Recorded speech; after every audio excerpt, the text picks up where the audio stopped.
ahead of the game against the Greeks on Thursday night. Is there more that can be done to help teams who have these aspirations and at the end of the day are also trying to promote Scottish football, not only in Scotland but throughout Europe?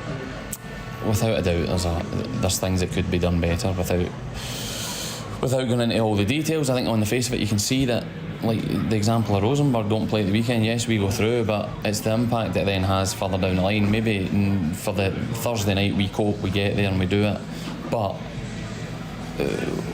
as a country we need to, I think short term we've seen the coefficient being high has helped us have 5 teams with a chance of playing in Europe. That's amazing, fantastic for Scottish football, fantastic for the teams, fantastic to get players to the league, and as a whole it's so much. We have a young player, Aidan Denham, starts the game. That's going to do him personally brilliant, but then his next aspirations to get about the Scotland national teams and push on. So every part of it, there's an element that helps the more Scottish teams been in Europe. So can you go to the leagues and possibly SFA and ask for help? I think it's something that as a country we do need to look at a bit better, and whether it's something that's put in place that regardless of who it is or whatever teams qualify for Europe, if that's put in the structure and we deal with it later on, maybe when there's a bit more time in the season to reschedule the games for, then it'll definitely help. I'm not privy to all the ins and outs of what weeks are free in calendars and stuff like that, but we need to make sure we give every Scottish team the best opportunity to progress in Europe. Thanks, Stephen. Good luck. Thank you. It's really interesting, isn't it? And interesting too, Alan, having that kind of conversation off the back of what was a successful midweek for Scottish football, because it's easy to go, oh, we've lost again, it's all down to the authorities, but actually it is the right time to be putting that case forward, isn't it? It is, without a doubt. I said it on Thursday when I was at the game and I found out that Rosenborg didn't play at the weekend. Their association is helping them, wanting them to help with the coefficient, wanting them to help with the team to get through, and it's great for the league if they do. So it's something that we certainly need to look at. Do we look at giving teams, a one-off chance to say, right, you can cancel a game at the weekend if you're in Europe, you can only do it once. Even that's just a start.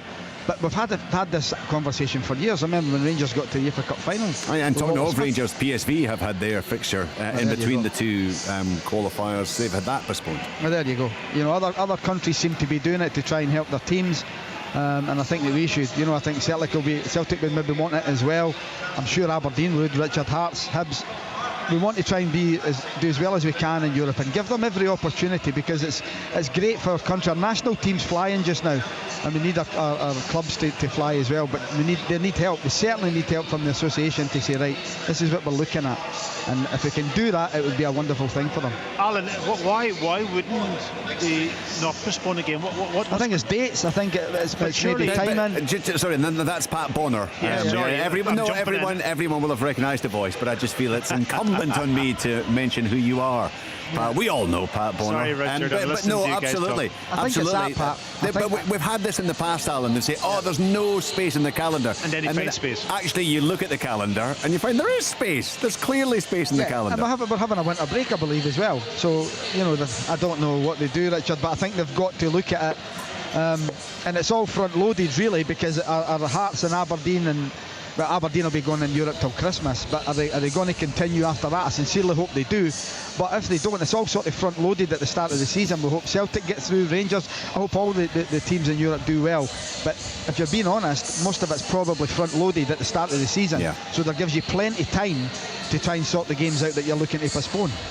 It's an interesting topic. We don't have an awful lot of time to develop it any further, but it would be, I think all football fans would like to see the clubs being supported, because it does. I mean, I just thought midweek there, and certainly Thursday night, with the two teams, Hibernian and Hearts, both going through at the same time, Pat, I mean, it almost felt like back in the 80s when we did have significant representation in Europe, and we often had 4 or 5 teams playing on the same night, and quite often all winning. And it's unbelievable when that happens. It's great. It's great for everybody involved in the league, and for teams to do so well. And winning, as you rightly say, Richard, that's the key. But it's been so difficult for teams to get through the qualification rounds early on. You know, we've seen a progression of teams getting knocked out early on in the qualification round. And of course, it's down now to the coefficient and getting to a point. And Celtic and Rangers have done that very, very well. And the rest of the teams have benefited from it and made that long continue. But the other teams have got to step up now. That's the other point. They've got to step up and do the business themselves too when they get the opportunity. And it causes a bit of pressure on the managers. They have to build a squad, because it's not easy to have a squad that's playing your league in week in, week out in the league, and then having to go to Europe, travel, all those things. So it does create demand on the clubs. But that's, if you want to be in the big time in Europe, you've got to then go and really get yourself organised and spend the money, unfortunately, and take the consequences thereafter, because European football is fantastic, and it's fantastic for everybody concerned. But let's and move for the players. Well, we are going to have to move on, because of course 2 o'clock kickoffs to look forward to included in that. Hibernian against Raith Rovers. Team news from 𝓳𝓸𝓷𝓲𝓷𝓰. Yes, indeed, Richard. Good afternoon. Lee Johnson makes 6 changes from the impressive 2-2 draw against Luzern in Switzerland. That means they qualify to play Aston Villa in a 2-legged tie for group stage European football. As for today, Miller, Fish, Stevenson, Newell and Venti drop to the bench, while Dylan Levitt misses out with what looked like a very nasty ankle injury. The men tasked with replacing them are Jego, 𝓣𝓱𝓪𝓷𝓲𝓷𝓲𝓷, Doige, Harbottle and Megwa. So they line up 4-2-3-1, Marshall in the goals, a back 4 of Megwa, Harbottle, Hanlon and 𝓣𝓱𝓪𝓷𝓲. Campbell and Jego will sit in front. Midweek heroes Boyle and Johan will provide the width on the flanks, whilst Doige and 𝓣𝓱𝓪𝓷𝓲 are tasked with scoring the goals up the top end of the pitch. As for visitors, Raith Rovers, they will need to emulate 2014 performance, a 3-2 win the last time they won here at Easter Road. Sam Stanton, now of Raith Rovers, scored for Hibs that day. A decade later, he lines up for the Rovers against them. They make 2 changes from the weekend's 3-2 home win against Morton. Out go Jack Hamilton and Dylan Easton. In comes Sean Byrne and club captain Scott Brown. Ian Murray goes 4-1-4-1 with 𝓣𝓱𝓪𝓷𝓲𝓷𝓰 in the goals, a back 4 of Millen, Watson, Murray and Dick. Sitting in front of them is aforementioned Sam Stanton, with Mullen, Byrne, Brown and Smith across the middle, and Lewis Vaughan up top. And today's referee is Nick Walsh. It's been a really strong start to the season for Raith Rovers, hasn't it, Rory? Unbeaten in 6. And Hibernian, while they have that attacking flair, they're still a little bit unpredictable. Yes, I think that's an understatement. You know, I watched them perform so well midweek in Luzern, and I'm coming here today and I'm thinking I'm not sure how this will go. You know, you would imagine Hibs are favourites to come out on top. Of course, they're at home, they're playing against a team in the Championship.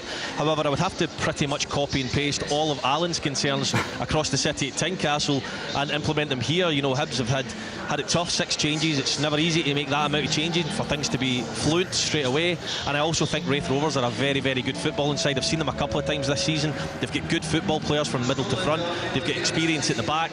They've got good delivery in Ross Millen. He's got a long throw as well, which could cause trouble, and that is part of Hibs' weakness, I must say, is defending balls into the box at times. They did it well for large periods during the week, but they are susceptible to them. I'm really looking forward. I think the big pitch and the condition of the pitch, which is beautiful, will suit Raith Rovers. I don't think Hibs will have it all their way today, and I'm really looking forward to this one. Yeah, again, Raith Rovers, not too many changes from last season again, so a lot of them, they play some really good football. You cannot help but feel that Sean Byrne will be an important addition for Ian Murray and his team. Let's hear from the Hibernian boss. It's Lee Johnson. He's been in conversation with Martin Dowden. Lee, firstly, your team news, not unexpectedly, I think you've made 6 changes. What's the thinking there, and what are you looking for from the guys that come in? Well, we're looking for energy, you know, that big effort. Like when we play well, we play with energy. Sometimes it's off the ball and sometimes it's on the ball. So today, you know, we need a lot of angle making, we need a lot of movement, we need a lot of ability on the ball, we need numbers in the box. So, you know, we tried to put that out as best as we could. The boys have been great, you know, it's been a really good trip away where we've come back with a result. And then you've got to get going again. And that's the beauty of, I suppose, being in all competitions at this stage and trying to be successful in all competitions.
at that first team level, and everybody's like in good spirits, but you know, we know it's been a roller coaster of a season so far, and we're only 2.5-3 weeks in. So big game. The boys can play their way into my thoughts today with the changes that I've made for Wednesday. I think that's important for them to know that as well. Lee Johnson in conversation with Martin Dowden and hitting the same kind of theme as we heard from Stephen Naismith. So 2 o'clock kickoffs in both those matches. We hear both from Chris Doolan and Ian Murray shortly. Let's just touch base with Rugby Park. We'll have live commentary there from 3. Al Lamont, Cammy Bell and Pat Bonner. It is Kilmarnock against Celtic. Bringing the team news as soon as it comes to hand. Let's go to Cammy Bell first then. Cammy, Kilmarnock will be going into this one with a degree of confidence, surely, after the start of the season they've had. Afternoon, Richard. Yeah, listen, Kilmarnock have started the season absolutely flying. A massive result against Rangers here at Rugby Park. A surprise to everyone. Everyone expecting the new look Rangers side to come here and probably walk over Kilmarnock. But again, you need to reflect on last season's home form. They were very, very good, really strong here. It was their away form that let them down last season. Derek McInnes has touched on that they need to get better away from home, which again, they got a good point last week at Tynecastle. But I think this is going to be a really tough tie for Celtic here today. It's a warm day. It's actually very windy, a little bit of a breeze as well, which is going to dry up this AstroTurf pitch. So it won't suit Celtic. They like to move the ball fast. They like to play at high intensity, and Kilmarnock will look to try and reduce their opportunities like they did against Rangers. The goalkeeper in Kilmarnock didn't really have that many saves to make that night, and they'll be looking to do the same again today, and they're full of confidence, and they'll be relishing this game today. Do you expect, Pat, that Kilmarnock will have exactly the same approach to this one as they had against Rangers on day one of the league campaign? Very much so. I think what Derek has brought into the team is a little bit of pace up front too in certain areas, and he's gone with tried and trusted players he knows in those positions. He brought them in, Watkins, Matty Kennedy, and he will play probably with a 2 up front to stop Celtic from building the game from that deeper position, and he will try to press a little bit at times. But I think the bit that Derek is probably working hardest on is getting the defensive thing right and not losing goals and giving themselves a chance to stick in there. You've seen against Rangers where they defended quite well, they give themselves a chance, and then they got that goal late on, and that's what I think he wants to build here. He did talk about the 2 teams that he hadn't had success against was Celtic and Rangers. He's had success against Rangers. He'll be desperate to get us a result against Celtic here today, and you know, then you're looking, if you knock out Celtic, you've got a chance then maybe to get to another final or a semi-final or whatever, and get success for your club. Celtic and you know, on that hand, will be interested to see what changes Brendan Rodgers makes. Will he change maybe the goalkeeper? Might do that. It'll be very, very interesting to see what comes out in the team lines. Certainly will, and we will be back with the guys at Rugby Park shortly. Right, as we head towards 2 o'clock, we're going to hear now from the Partick Thistle manager, Chris Doolan, of course, taking his side to Tynecastle. He's been chatting with Brian. Chris, it's a game I'm sure that you'll be looking to take some positive out of, with a place to quarter-finals up for grabs, but you're up against a Hearts team who'll be buoyant, of course, after Thursday night. What are your thoughts going into it? Yeah, it's a big challenge, of course. You know, you've seen over the weekend, there's not really been any upsets so far. You always want to be that team that causes the upset, but we understand what we're coming into. We understand that this is a big side and a big club, but for us it's about the way we go about things, you know, the manner we go about things. I think you come to games like this, you play Premier League sides, your mentality is a big thing. You know, you stand up, you be counted. When you win the ball back, you look after it. And I think in our side, we have guys who do that. You know, when we win the ball back, we've got quality players on the ball. We carry a threat. But also we've got guys who understand the game. You know, we have to get in, protect the middle of the pitch. We can't open up too much. It's about staying in the game early doors and make Hearts have to do something special to get through us. But I understand it's a tough challenge, but I still want us to have a threat going forward, because I'd still like to try and score a goal here. What do you expect from Hearts, given the fact they've made so many changes, 6 in total I think it is? Well, I was here during the week against Rosenborg. What an atmosphere, it was brilliant. You know, it's brilliant. They'll obviously be delighted off the back of that, but you just had to look at their bench, and they've basically got a full squad, a full team there on the bench who they could change. So I knew they could make lots of changes. They could change as many or as little as they want. It just comes down to recovery, who they want to play, who they don't want to play. But ultimately for us, we can't affect what Hearts do. I can't affect what they do. I can affect our mentality and the way we go about things and our manner. and our style of play. And like I say, I think we've got the game plan that we're coming with, but it's obviously going to be difficult, we know that, but I still want us to, like I say, carry that threat. Taking care of the ball when you play Premiership sides is really important. If you're going to create chances to score goals, you've got to look after it. But effectively, you've got to choke the middle of the pitch. You've got to choke across the end of our box. Midfielders get back and help that. Centre-backs squeeze the game up as well. And I want us to be like that. I want us to be on the front foot, but also that security as well, to make sure, like I said, Hearts then have to do something special. You can't gift them anything, and they're too good a side for that. You've made just the one change today. Does that tell us you're reasonably content with the way that things have been going so far this season? I think just in terms of, making radical changes takes time, it takes a lot of work. You have to settle new things down, and I don't think it's a game where you come to a team that's just come out of Europe to make radical changes where people don't really know their jobs and don't really know their roles in the team. So I felt as if, sometimes it's better that people know their roles. And like I say, you just adapt and you just tweak small things in terms of the way you do your role, with and without the ball, instead of making those radical changes. Yes, we weren't happy the way we played last week. We can put that right today with a better performance, better mentality and a good reaction. So like I said, we still carry a threat going forward, but we understand that we have to do better than we did last week, that's for sure.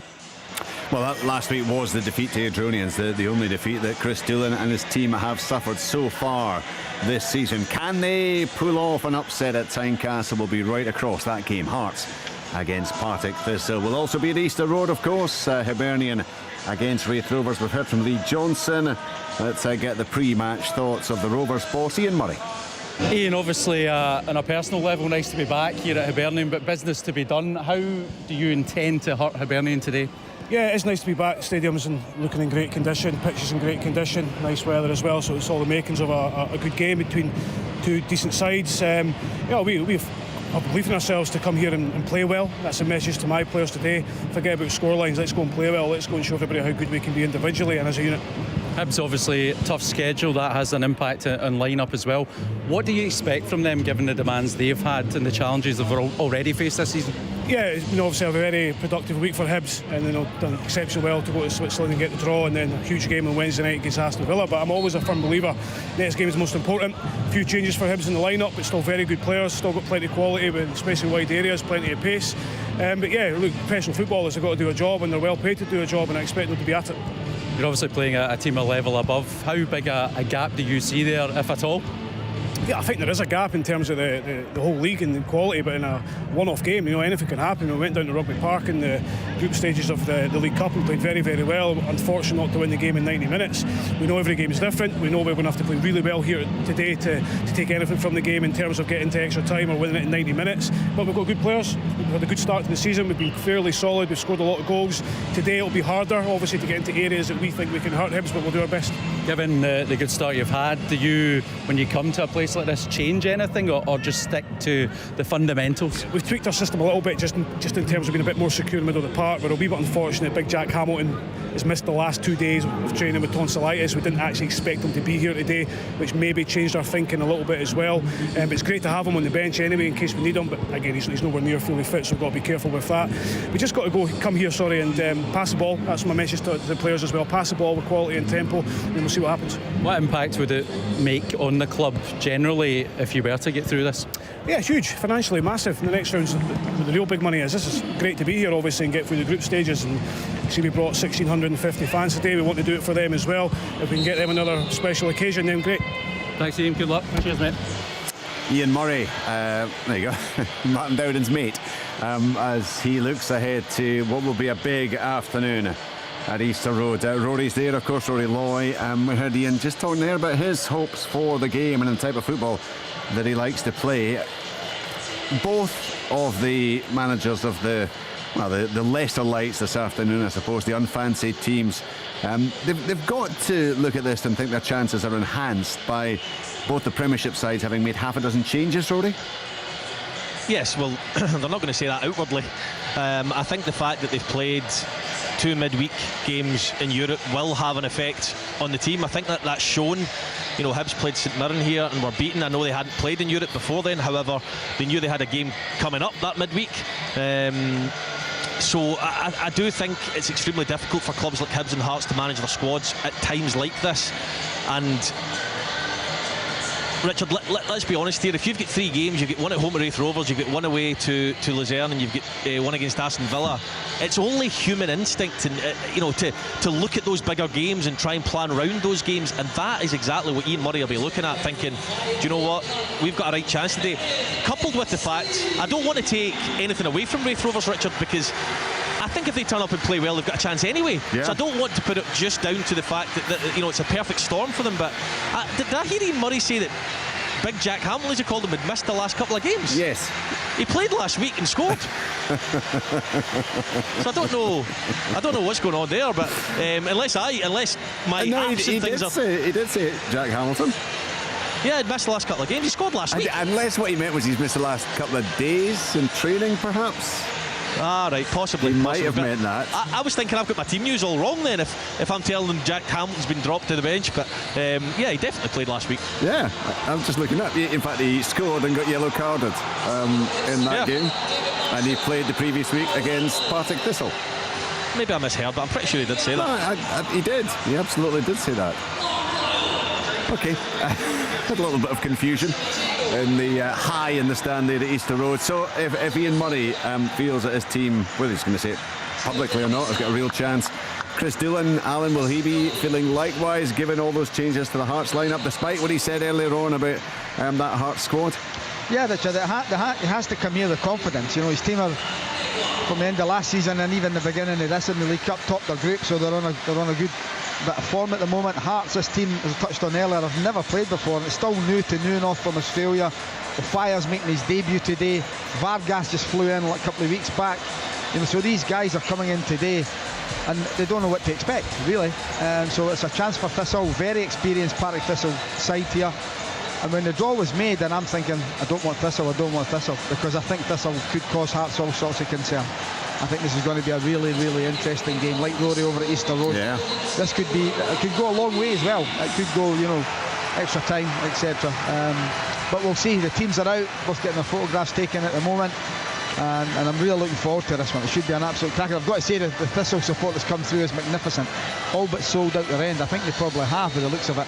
So great support for Partick Thistle through here today in Edinburgh. Yeah, that's fantastic. I think most of us probably share Alan's thoughts in the sense that both these games are very similar. Hearts against Partick Thistle, Hibernian against Raith Rovers. Both the championship sides having made very decent starts to the season. And of course these extra demands placed on Hearts and Hibernian with the European ties, only just in the early part of the campaign, but of course it will ultimately begin to put a pressure on the squad. We'll keep you right across those matches. They'll be kicking off shortly. We've got live commentary to come at Rugby Park. Kilmarnock against Celtic. We can hear from Brendan Rodgers, who's live with Al Lamont. Thanks, Richard. Yeah, the Celtic manager joins me now, pitch side. Brendan, it strikes me that given the way Kilmarnock have started this season, this is as tough a test probably as you could have got in this round. Would you agree? Yeah, coming obviously to here, it's never easy, despite sometimes the scoreline might look at that at times, but you always have to work really hard in the games, and like you say, you see Derek's team, how they started here against Rangers and away at Hearts, so yeah, it's going to be a game we have to be really strong in and be defensively good in, but obviously then show our quality when we have the ball. It's Kilmarnock's 7th game of the season, just your 3rd. I was just wondering whether you found the lack of European qualifiers, which you've always had in your previous time here, is that generally speaking still a positive though, not having to have those games as well as your early league games? Yeah, 100%. We'd rather have the more games as the season goes through. I think it gives us a chance to work, and I don't think it settles down really until the window shuts. That's the reality, because there might be still some players move on, maybe some more players come in, but in the meantime you have to work towards your performance level, building that up and look to get results at the same time. And talking of players who have come in, 𝓤𝓲𝓷𝓲𝓷𝓰 not long in the door, but straight into the team. Obviously he's helped by the fact that he's been mid-season Sweden, so you've got no qualms about putting him straight into your starting 11. No, he's been playing, so he's up to speed physically and played in games, so he's in a good place. Unfortunately, we lost Stephen, whilst that sort of probably made him have to play him. Ideally, maybe I wouldn't have played him and just give him a couple of days to settle, but unfortunately Stephen picked up a ligament injury, which was unfortunate just in training, and he'll be out for 3 to 4 months, but so it's a chance for Gustav to come in, and as I said, he's a player that it's a great introduction for him. and also I think making his first start is Odin Holm. You've obviously liked what you've seen of him so far. Yeah, been very good in training and the appearances he's had in the first team. So still a very young player, but again, he's used to playing on these types of surfaces as well back home. So coming into here, it's no big drama for him. But no, he's been excellent. I think he's a player that's got a big future at the club. Technically very good. He's got an edge to his game, and he moves well, gives us that energy. So it's a chance for us to see him under pressure. And just finally, it's a competition that has served you pretty kindly. I think you won it 3 times previously. The club have won it 6 out of the last 7, so it's clearly imperative you try and keep that up.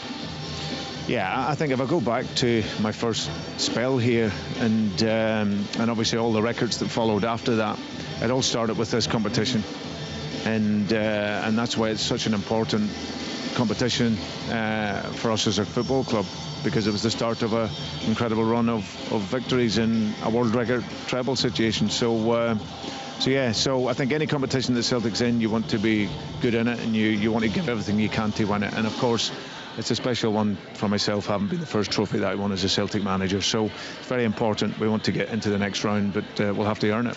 Thanks, Brendan. We wish you well this afternoon. Good man. Thank you. Brendan Rodgers live with Al. We'll hear from Derek McInnes before too long as well. A little bit later on, we can look back on the action from Friday night and yesterday, as 5 sides booked their places in the quarter-final draw. We'll have that live for you at the conclusion of these matches, already through Aberdeen, Rangers, Ross County in a 7-goal thriller against the Adronians. Livingston are through, and of course St Mirren, fine win for them. What a start to the campaign Stephen Robinson and his team have enjoyed. The action is already up and running at Tynecastle. Alan Preston. It's been a really good start from Hearts. They've been playing in the Partick Thistle half. Richard the whole for the opening 3 minutes have just forced a corner. Modell of Fire's getting forward one side, Cochrane on the other. It's great to see Barry Mackay back. He's done well on Thursday night, and young Lowry getting a start, so it's an opportunity for him. But it's been a really good start from Hearts, right on the front foot. Thistle can't get out at the moment, and that's exactly what they would have wanted, isn't it, given all those changes? Yeah, it would have been, and they're playing at a tempo which is Thistle at the moment are struggling to cope with. Everyone is back, as you can imagine, in the Thistle box for the corner. They can't get out, and Hearts are just hemming them in just now, but still 0-0, 4 minutes on the clock. So goalless there, and similar scoreline across the capital at Easter Road, Rory. Yes, indeed, Richard. Likewise, it's the home side who have started well here. A couple of minutes in, Josh Campbell looked up and saw that run from Martin Boyle. He just hangs on the shoulder of the last defender at times, and Campbell chipped a lovely ball over the top, and Boyle took a funny bounce. He wasn't able to control it as quickly as he would have liked, and he had a shot which was blocked, and from the resultant corner 𝓣𝓱𝓪𝓷𝓲𝓷𝓰 punched well. It's been all Hibs in terms of possession. That's been the only real opportunity, but they look up for this Hibs. I was chatting to Paul Hanlon in the airport in Switzerland on the way home, and he'd said that he understands just how good a side Raith Rovers are, and I think he was letting the guys know who aren't familiar maybe with Scottish football at this point just how tough a game it would be, and no complacency. So goalless in those matches. Hearts against Partick Thistle, Hibernian against Raith Rovers. We've got the team news from, in fact, did Brendan Rodgers run through there? I'm not sure that he actually did. Al, I think, is just preparing it, so he'll have that ready in about 20 minutes or so.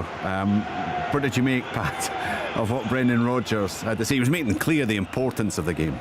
Yes, he was, and I think this competition, he's absolutely right, has given them momentum to go on and have success every season, and especially if you're in Europe and it's not going quite well for you, having another competition that you're getting the semi-finals, finals and winning it, that just before Christmas almost gets you going, and that has taken maybe the bad look off the European maybe failures at times, and that. So it is an important competition. I think it's an important competition for Celtic because they are the holders. Really sad to hear about young Stephen Welsh, by the way. Terrible. Out for now for 3 or 4 months, and I'd high hopes for Stephen under Brendan Rodgers because he likes him. I think he likes the manager also, and he could have now with obviously the injury to Carter Vickers, he could have stepped in there and consolidated him, but to get that injury now is a real blow to the young man.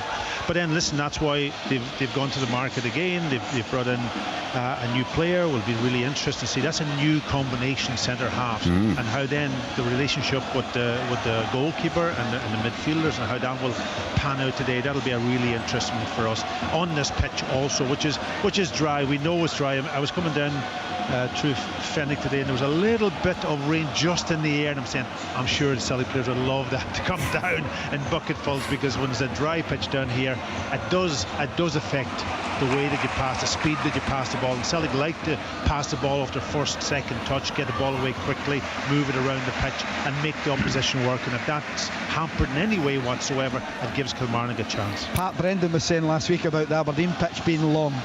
It's not going to be that problem today. That can't grow. It won't be long, but it'll be sticky, Alan. You know what it's like. And I was just talking to Cammy about it. He played on this pitch down here, and he's had his few injuries. I'm not saying that's the cause of it, but in saying that, I don't know whether players enjoy it. I was asked a couple of weeks ago, what would you change in Scottish football? I'm sorry, but that's one thing that I would change in the top end of Scottish football, to get rid of these artificial pitches. And I'm sure Derry McInnes and the managers and the players would like to be on a grass pitch. And this was brilliant down here, Alan. You are preaching to the converted in terms of Alan Preston. There's no doubt about that. When it comes to you can understand the benefit, and look, there are benefits for top flight clubs as well, Alan, but absolutely down the leagues, it's an important source of revenue as much as anything else. And it is, and I totally get it. And even with Livingston in the Premiership as well, it's training facilities for them and for some of the younger boys as well. Don't have to fork out. No one's got any money, Richard. It's a real struggle for them. But Kilmarnock was one of the best pitches in Scotland. It was magnificent. It was marvellous, Alan. I played on that as an apprentice. I did my apprenticeship there 16 to 18. I used to love when I was picked to play in the reserves on a Monday night, because you were playing on a bowling green. It was really, really good to play on. The groundsman there, Gal, as well, who I know well, he's very good at his job and things, and I think it was a source of frustration for him as well, because he kept that pitch, as you say, Alan, pristine. They had an air system under it as well, for a period of time, when it was pouring the rain. This air system used to dry it up. It was brilliant. It was a brilliant pitch. I know Billy Bowie is obviously, I think they've purchased a piece of land to try and get a training ground together, and I think that's whole part of the plan, that they will go back to grass eventually here at Rugby Park, and it would be great to see that if they get a training pitch in place. But again, I think that's too far away. I think you're right, Alan, which is great, because I know that the guys behind the scenes have really developed this stadium, the infrastructure of the club as well. It's really going forward, so if we can get a grass pitch back here, I think it would benefit everyone. Cammy was actually talking about a new system we would love to see in here, where water would come from underneath the pitch to come up and keep it damp. No, my idea was, listen, it was always going through my head that I've played on many AstroTurfs where they can water it as much as they want. See, there's a bit of wind, within 10 minutes the pitch is absolutely bone dry. And I always thought, you know what, if there was a moisture system underneath, and if it just came through and it kept the pitch a lot slicker, it's one for Dragon's Den, Cammy. I was going to say, is this something that you have done got the money to invest in this? Scientific research into? Well, I mean, if it's going to be ripped up and a grass pitch put down, I guess they probably won't be looking to do that. But you can understand the benefits of having that kind of scenario.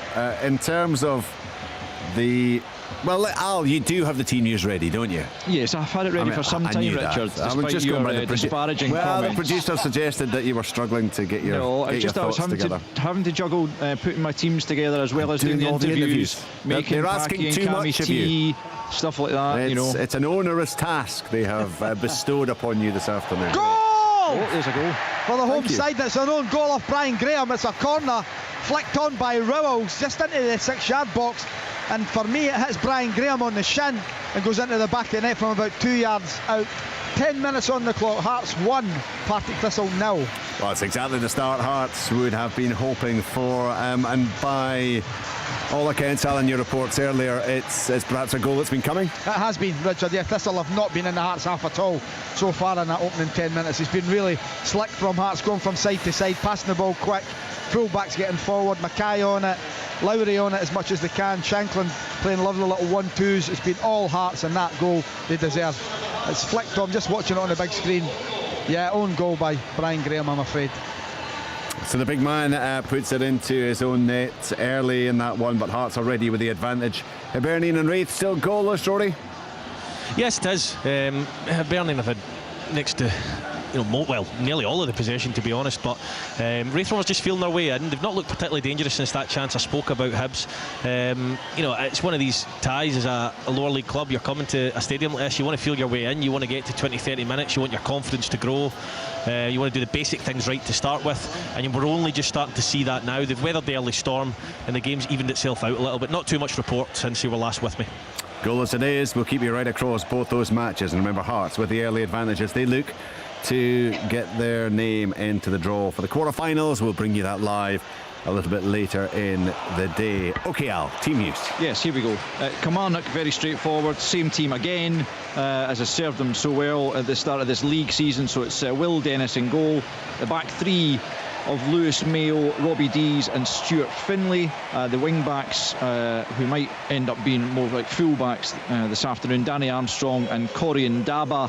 In the midfield, it's Brad Lyons, David Watson and Kyle McGuinness, with Matty Kennedy and Marley Watkins up front. On the bench for them, it's O'Hara as a sub-keeper, Wright, McKenzie, Vassell, Murray, Davies, Donnelly, Wales and Polworth. For Celtic, as I did discuss there with Brendan Rodgers, there's a couple of changes with the injury to Cameron Carter-Vickers from last weekend, and David Turnbull is also dropping out of the starting 11. He's on the bench, and in come for their first starts and certainly for his debut is Gustav Lagerbielke, just signed from the Swedish league leaders Elfsborg. He's straight in at centre back, and Odin Holm comes in for, as I say, his first start in place of Turnbull. So that means it's Joe Hart in goal, back four of Anthony Ralston, Gustav Lagerbielke, Mike Nawrocki and Greg Taylor. In the midfield, Callum McGregor, Matt O'Reilly and Odin Holm.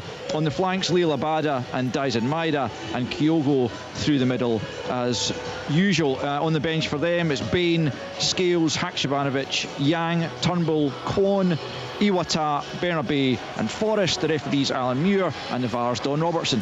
The SWPL action already up and running into the second half. Hibernian 4-0 up against Montrose Ladies. Joelle Murray, Tegan Bowie, Maya Christie and Naomi Powell all on target in the first half. Glasgow City, the champions, 2-0 up going into the second half against Partick Thistle. Hayley Lauder and Amy Muir both scoring. And Celtic have taken an early grip of their match against Hamilton. 2 goals in the space of 60 seconds in the 5th and 6th minutes from Catherine Lefersky and Amy Gallagher. 2-0 Celtic against Hamilton. Hearts against Dundee United at 3. Motherwell Spartans at 4. Rangers against Aberdeen at 4:10. In the Viaplay Cup second round, Hearts 1, Partick Thistle 0, Hibernian 0, Raith Rovers 0. The latest scorelines. And of course, if you did miss it, the Women's World Cup final went ahead earlier on today. It was an 11 o'clock kickoff. The game lasted about 4.5 hours. 13 minutes stoppage time. I've never seen quite as much in the terms of the number of the board that was put out. Astonishing. And then they played 15 in the end. Yeah, they did. But it was Olga Carmona who got the only goal in the 29th minute.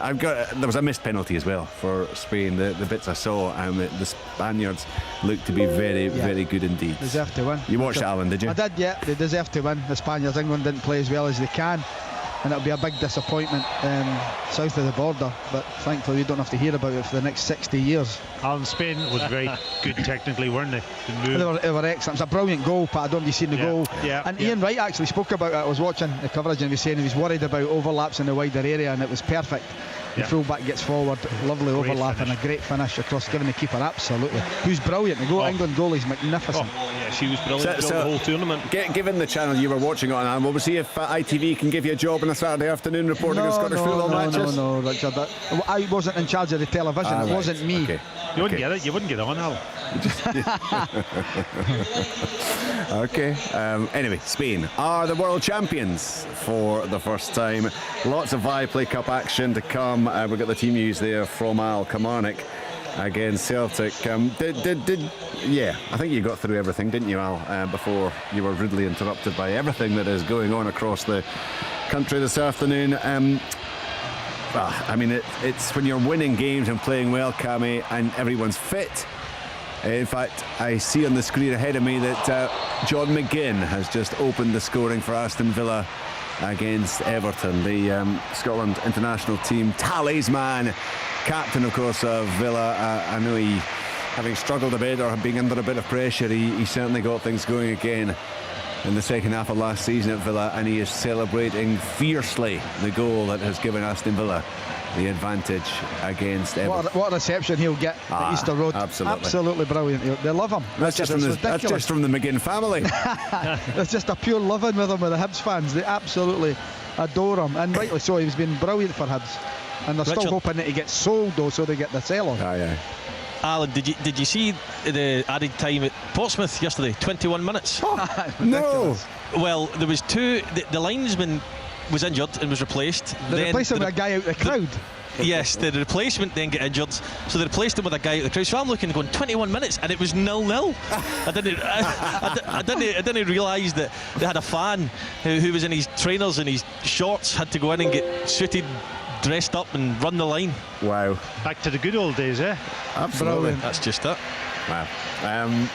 Okay, that's got to be a record. 21 minutes. That has got to be the record, surely. Well, Richard, the good thing about, just looking at the early start down south, the good thing is we don't monopolise bad decisions on VAR when you've seen that Wolves one on Monday night against Man United. Absolutely that is shocking. I just didn't get it. And then even the Man United manager coming out and saying, oh, it's not a penalty. What are you watching? I mean, it was common assault, essentially. Yeah. He got nowhere then he near wanted the ball. a penalty yesterday against Spurs. Yeah. That was the first thing he mentioned. There's been new rules around the VAR down there, though, isn't there? Yeah, well, the handball certainly. I think you're still not allowed to assault an opponent, generally speaking, unless it would appear you're wearing a Man United shirt. But are they allowing the referees to make decisions now and almost carry on as such? Is that the change that they've made down there? Because they're not interrupting. They're not getting involved in the situation. No, I mean, they certainly talked about trying not to be re-refereeing the game by VAR all the time, and I think maybe there is a little bit more responsibility.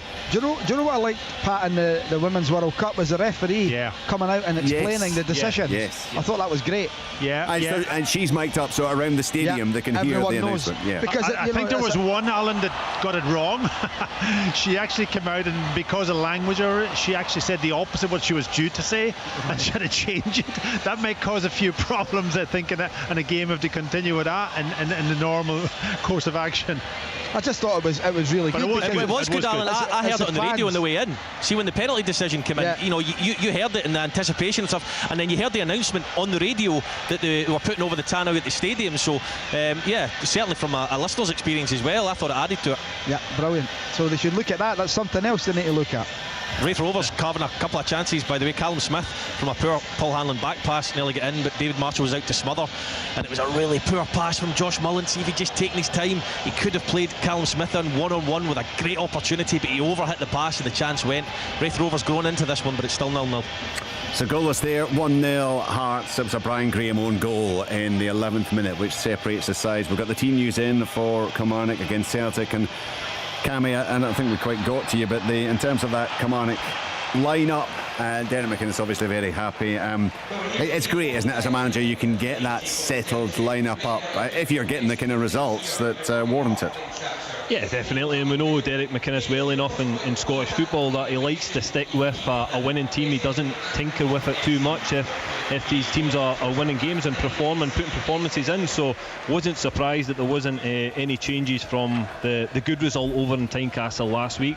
Again, listen, they've started the season so well. They've brought in a number of players that I think have enhanced their team and that will take them to the next level. I think Robbie Dees is a really good signing at the back. Listen, I've seen a lot of them at Inverness last season. Very strong player, really composed on the ball as well. So he's been a really good signing. Matty Kennedy, bringing him back. If we can get Matty Kennedy back up to the levels that he can reach, then that's a real sort of force going forward with him on one side and Danny Armstrong as well, who was fantastic last season. And then you look at their bench today, I think they've got quite a strong bench. They've got Vassell on the bench, obviously come back from injury, Rory McKenzie, you've got Joe Wrightsley, Fraser Murray, so they've got a good squad. Polworth as well, so they've got players that they can bring on if it isn't working for them today. But I expect them to give Celtic a really, really tough match here. Just watching an incident, we're talking about that incident in the Manchester United Wolves game when the Man U goalie wiped out an opponent and was allowed to carry on. There was no penalty. It's not exactly the same, but there has been an incident there where Pickford has come out and he has caught. Is it Ollie Watkins? Yeah, I know you're not a huge fan. And the penalty has been awarded. It's not the same in the sense they didn't crash into him, but he's certainly come out and he's missed the ball and he's caught him, and he has been penalised in the way that the Manchester United goalkeeper wasn't. Pat, in terms of that Celtic line-up. A few new faces in there from the start. Yeah, and of course in that centre-back positions, those are the new ones that's in that has to build that relationship. And I thought he might have changed the goalkeeper. I did mention at the start of the programme that he may have changed just to see what the other goalkeepers can do, especially 𝓳𝓸𝓲𝓷𝓲𝓷𝓰, who just to see if there's another goalkeeper that he would even think about. But then I discussed it with Cammy, and then Joe Hart's such a big personality. He makes the big saves at the right time, and I think you've got to keep him as a leader in the dressing room. And if you take him out of the team, you're just affecting his confidence. So that's probably what he's saying to himself. I'm going to go with Joe. I'm going to stick with him, even though he might struggle a little bit on the way that I want to play. The more he plays, the more he'll grow into it. Joe's playing definitely has to play a little bit deeper and almost towards a 6-yard box now, and that's a lot more risk, as we talked about last week against Aberdeen, where he gets the ball even from the goal kicks is slightly different, and that's maybe not what Joe's probably top end is all about. It's the big saves that Joe makes when you're under pressure and he comes up with a big one and keeps you in the game. That's his forte.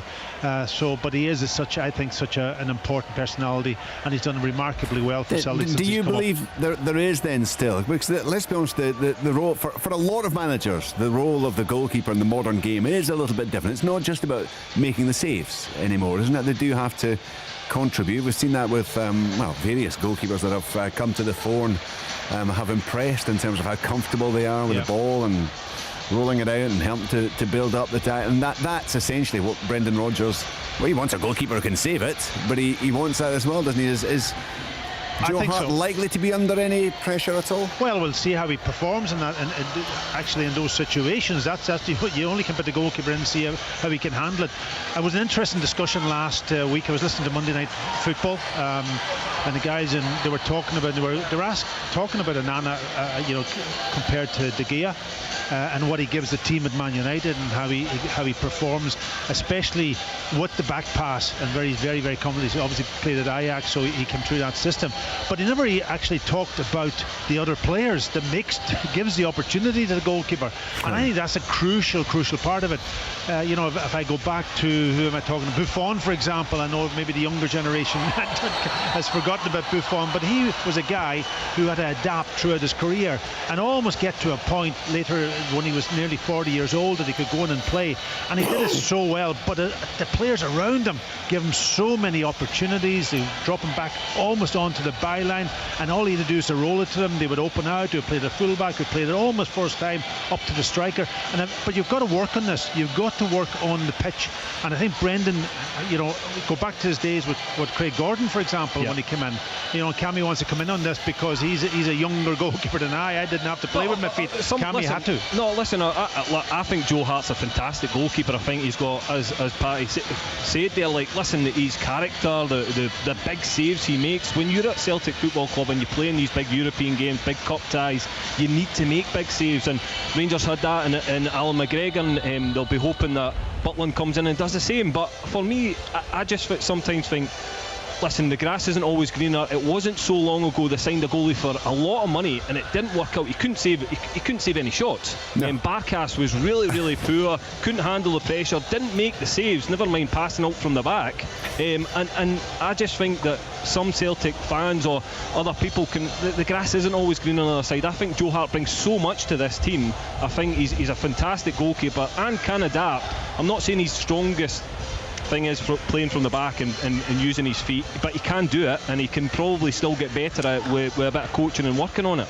Yeah, I think you're right. I mean, I think they will work on that. I think Brendan Rodgers will absolutely go out, whether Stevie Woods gets involved in that and the other coaches, but certainly that's what you've got to because Brendan will demand more risk at the back. Listen, absolutely. Everyone watches the telly. I was watching the Man City game last night, and Ederson's the one that you look at. He can make the big saves, and he's unbelievable with his feet, and that's what everyone wants. But listen, that's the top goalie, one of the top goalies in the world, and I'm afraid that Celtic can attract that type of goalkeeper at the moment. But he's phenomenal. The point on that is that Ederson doesn't always play out through his centre half. He hit one massive diagonal, magnificent pass. His range of passing is incredible. And that's what you want. And I think the lesson for all young goalkeepers, whether you rear your own or you buy somebody in, is the future is going to be goalkeepers with absolutely 2 feet. And it has to start when they're young, but they've got to have a range of techniques and a range of passing, but it also has to go into the game. It can't be done in isolation. You've got to build a technique and then bring it into the game so they make good decisions. Ederson makes all the right decisions. He's always looking, he understands the game, and the rest of the players then give him the options. Yeah. Aston Villa incidentally now 2-0 up against Everton. 𝓳𝓸𝓲𝓷𝓲𝓷𝓰 from the penalty spot, scoring from that award that we touched on a little bit earlier. John McGinn with a first, and it's already looking like a long way back for Everton in this one, but potentially a very, very challenging season ahead for a team that has barely, I think they signed 2 players over the summer. Certainly Ashley Young has landed up there, but it's been a torture for quite a while, I think, for Everton. And trailing 2-0 to Aston Villa this afternoon. In the SWPL, it's still 2-0 for Glasgow City away to Partick Thistle. Hibernian 4-1 up against Montrose Ladies. Now 3-0 Celtic against Hamilton. Viaplay Cup, of course. 3 o'clock kick-off. It is at Rugby Park, where Kilmarnock plays Celtic. Full live commentary to come from that one. We're right across those 2 other matches at Easter Road and at Tynecastle. Richard, we've just been overtaken here by the mascot of Kilmarnock, right up in the back of the stand. The squirrel is up here on top of us. He's, right. I've never seen the mascot up so high in the stand before. Okay, I think we probably need pictorial evidence of whatever the hell you two are getting up to. You just come up to say hello to Cammy, of course. With you two and a giant squirrel. It's a menage a trois no one wants to think about. Anyway, let's hear from Derek McInnes with Al.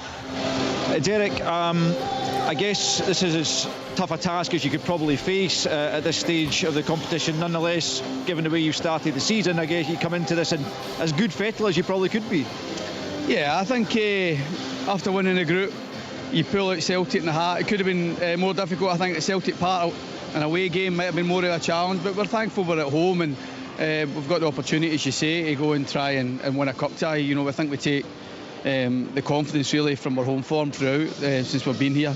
The players are confident at home, and we're trying to address that form and away from home. But I think having beaten Rangers here already this season, having to do so much right in the game, I think there's similarities in what we need to try and implement today.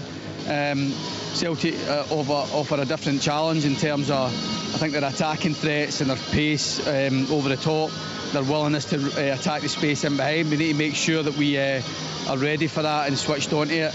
But hopefully, as I say, we can cause Celtic problems at the same time and try and win a cup tie. Basically, that's what it is. A different competition, different opponent, but there's similar things required that beat Rangers to try and win this cup tie. Yeah. You spoke prior to the Rangers game about trying to get the monkey of not having beaten the Old Firm last season off your back, and of course you did that very swiftly.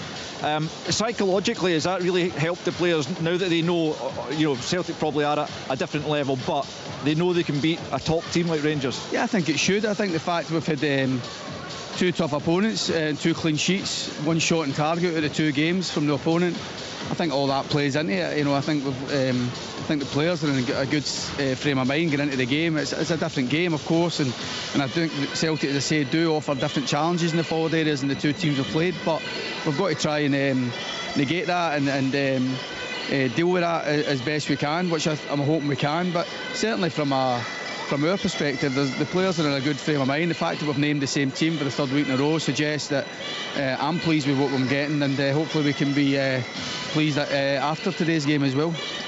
Celtic, as you'll have seen, have got a debutant in at centre-back and another new signing alongside him at centre-back. Is that something you would speak to the likes of Marley Watkins about and just say, look, these 2 new guys, they're obviously not a settled partnership. Can you go and rumble them up a wee bit, make life uncomfortable for them?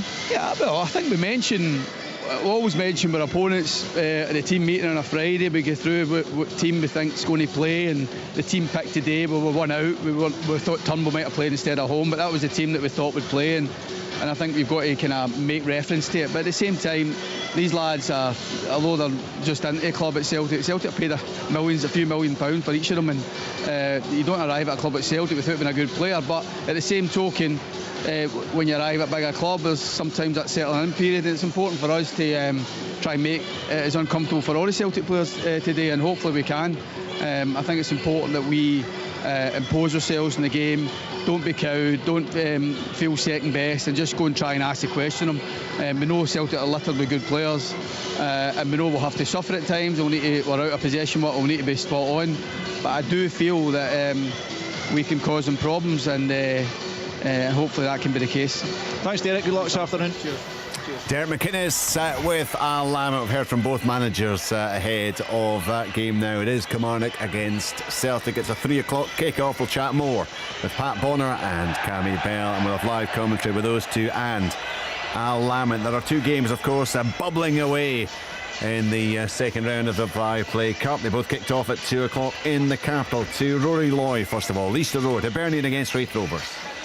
Yes, indeed. Raith Rovers, for the last 15 minutes after a bright start from Hibs, have been considerably the better team. Some better choices and decision making in the final third would have carved open some much better opportunities than they have had. Hibs' biggest threat is coming down the right hand side. Elliohan's movement is causing Liam Dick all sorts of trouble. He's been played in a few times and hit the byline, and crosses have caused a little bit of chaos in the Raith Rovers box, but they've not led to a goal at this point. Must say, the right back Megwa, who's 19 years old for Hibs today, I don't know if it's something Ian Murray obviously knew was going to happen before the game, but Lewis Vaughan normally plays through the middle more centrally, very good technical player. He keeps pulling out to the left hand side. He's got Megwa booked already with a good bit of skill, and he's given him a really tough time, so he is. Very even contest so far over the piece. Hibs started well, Raith Rovers much better team in the last 10-15 minutes, so it's very much game on, but it's 0-0.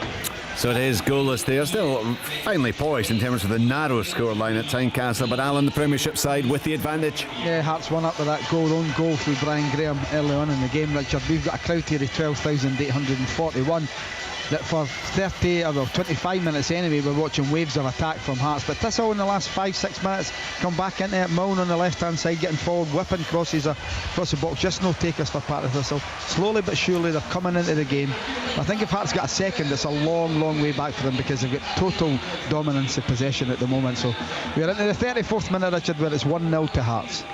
Hearts with the advantage and edging towards half-time. SWPL 1, Celtic already 4-0 up against Hamilton, just half an hour played. 𝓣𝓱𝓪𝓷𝓲𝓷𝓰 I mentioned earlier on. Amy Gallagher got the second goal within seconds. She scored again on the half-hour mark, and Chloe Craig scored from the penalty spot, so a very convincing win, it would appear, coming up, and that's less than 1.5 matches played this season, and that's a goal difference already of 13-0 that Celtic they won have. 9-0 last week. Yes. I think we'll probably manage to do the arithmetic there, Alan. No, I know, Richard, but honestly, I know. Look, the 3 of them, well, certainly Glasgow City, Celtic look stronger, Rangers as well, of course. There's a big gap. Hibernian though 4-1 up against Montrose. Partick Thistle 0, Glasgow City 2. Glasgow City taking a grip of that game in the first half through Lauder and Muir, and they are clearly heading for 2 wins out of 2 as well. We'll keep an eye on that. We'll keep you up to date with those SWPL scorelines. The 𝓲𝓱𝓪𝓷𝓲𝓷𝓰 Cup, Hearts 1, Partick Thistle 0, Hibernian 0, Raith Rovers 0, and to come, Kilmarnock against Celtic.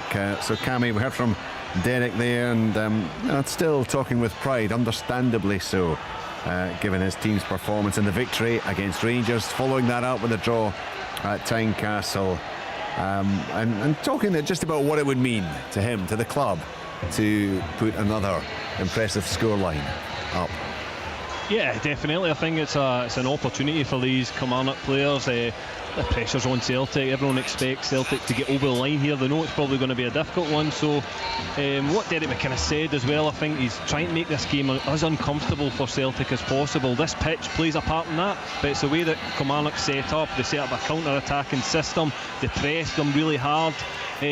Listen, there's all these factors in it, but the Kilmarnock players just need to perform on the day. If they perform, this will be a close game, because they've started well, they've got confidence, they've got good players as well. I think they really have, as I touched on it before, have improved their squad this season. Derek McInnes has made some signings that he knows, guys, he knows exactly what they'll get out of them.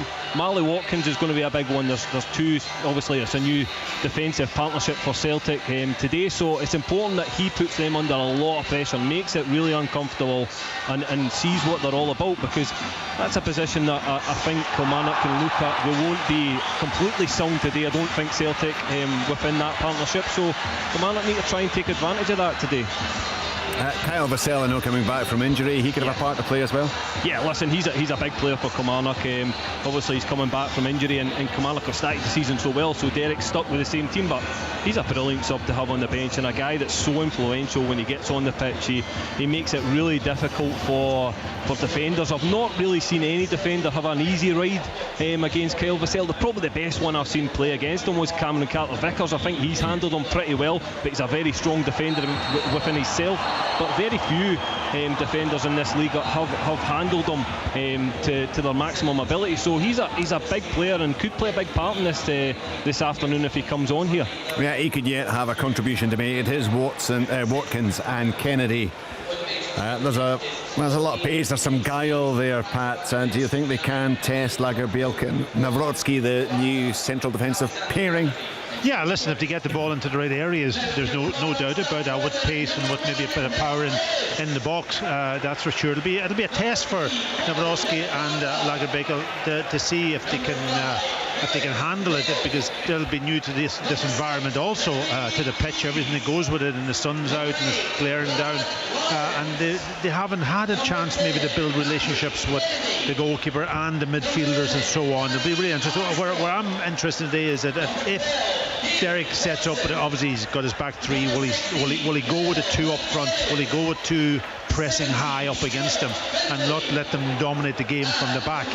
And if they do that, then how will they handle the wide areas? Will they get Daniel Armstrong into forward positions, or will he be pinned back? Obviously Celtic have got their two wingers who they're playing what, normally you would make go to one winger and more a midfielder in that wider, but he's gone and he stayed with the two wingers, and that's where they like to play, out wide. Maeda starting out wide, Abada, that pins the wing backs almost back, and then Greg Taylor and Tony Ralston will come into the game. So how does Kilmarnock handle that and those wide areas? It just stretches the midfield a little bit too.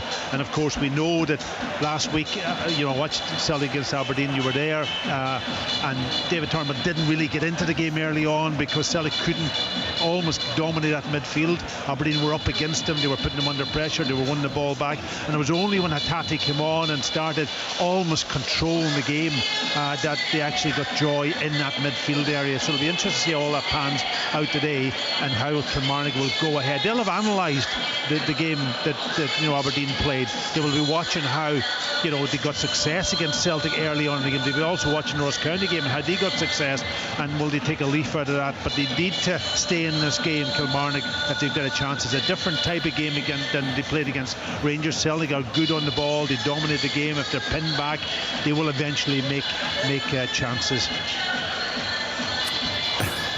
I think we're being distracted by the music in the background. Has Cammy got his iPod up against the microphone? Is gone. That's Good. what I'm saying. I'm glad the squirrel is gone. Just in talking about Kilmarnock, and obviously not only will they have studied how the opposition have played Celtic, they'll study how Celtic have been playing against them. They'll also be linked to draw on the performance they put in against Rangers. But there was a lot of plaudits for Aberdeen last week, and I mean, Barry Robson called them outstanding, didn't he? I think it was a bit aftermath of that. Outstanding and unbelievably good. Especially in the second half, and I thought Celtic actually dominated the first 20 minutes of the second half. Yeah, I mean, the bottom line is that Celtic, without ever getting out of second gear very often, still won at Pittodrie very comfortably indeed. So while Kilmarnock have every right to be confident given their start to the campaign, this is not going to be something that is going to overly concern that Celtic team, is it?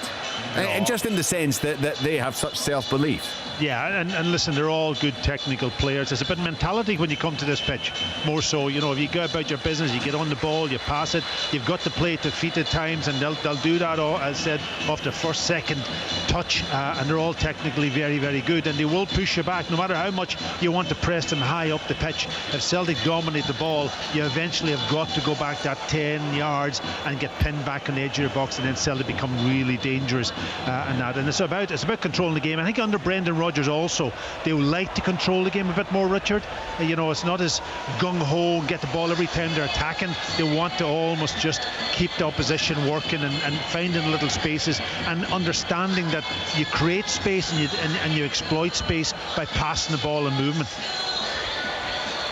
Kilmarnock against Celtic. It's a 3 o'clock kick-off. Full live commentary to come here on Sportsend. It could be a really, really intriguing contest. These sides battling it out for a place in the quarterfinals. The draw to come later, and once the matches in the capital have reached half-time, we'll have a quick look back on all the action that's already taken place in this second round of the Vibe. It obviously is a bit bizarre talking about the second round and teams battling out for a place in the quarterfinals, but that's just the way the tournament is structured these days. Already, as I mentioned, Aberdeen, the Rangers, Ross County, Livingston and St Mirren through. Chris Doolan, that was, he said in his pre-match interview, no upsets so far, and at the moment nothing looking like unfolding overly this afternoon. Hearts still, Alan, in charge against Partick Thistle. They are, Richard, and they're starting to ramp up again. Barry Mackay to the byline there, pulls it back to Alex Lowry, tries to bend it in the far corner. Good defending by Muirhead in the end. He gets a block on it and it's away, but again the pressure's just mounting. Thistle just kicking it away and Hearts are coming at them time and time again. 42 minutes on the clock. Still that own goal from Brian Graham early on in the game's the difference. So just moving towards the interval there, same story across the city at Easter Road, but it's goalless. Hibernian against Raith Rovers. Yes, it is, Richard. The game's become a little bit bitty, a little bit scrappy. There was good quality on show from both sides in spells throughout the first half, but since you were last with me, it's been a bit of a midfield battle. A real lack of quality in the final third from both teams. The middle to the first and second thirds of the pitch, they've been good. They've manipulated the ball well, they've played it out wide, but then when it comes to playing that final pass or that killer ball or that cross, it's been really lacking in quality at times. But look, Ian Murray will be absolutely delighted. They've dominated large periods of the game in terms of having good possession high up the pitch. Lee Johnson screaming at his back four at times to get up.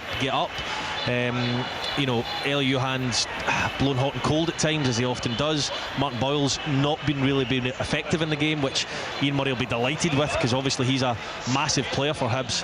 But like I said, since you were last with me, there's not been a great deal of chances. There's been good opportunities to great chances, none of them executed, and not a lot of goal-mouth action at all, and it's still 0-0, Richard. Glasgow City have gone 3-0 up against Partick Thistle. Lauren Davidson from the penalty spots, and Hamilton have got a goal back. Josephine Giard just shortly before half-time. So Celtic 4, Hamilton 1. Full-time from earlier. Still going also. Hibernian 4, Montrose Ladies 1. So at the moment looking like comprehensive wins for the three sides in front. Hearts, Dundee United, Motherwell Spartans, Rangers, Aberdeen still to come. Spain are the women's world champions. They beat England by 1-0 in the final earlier today.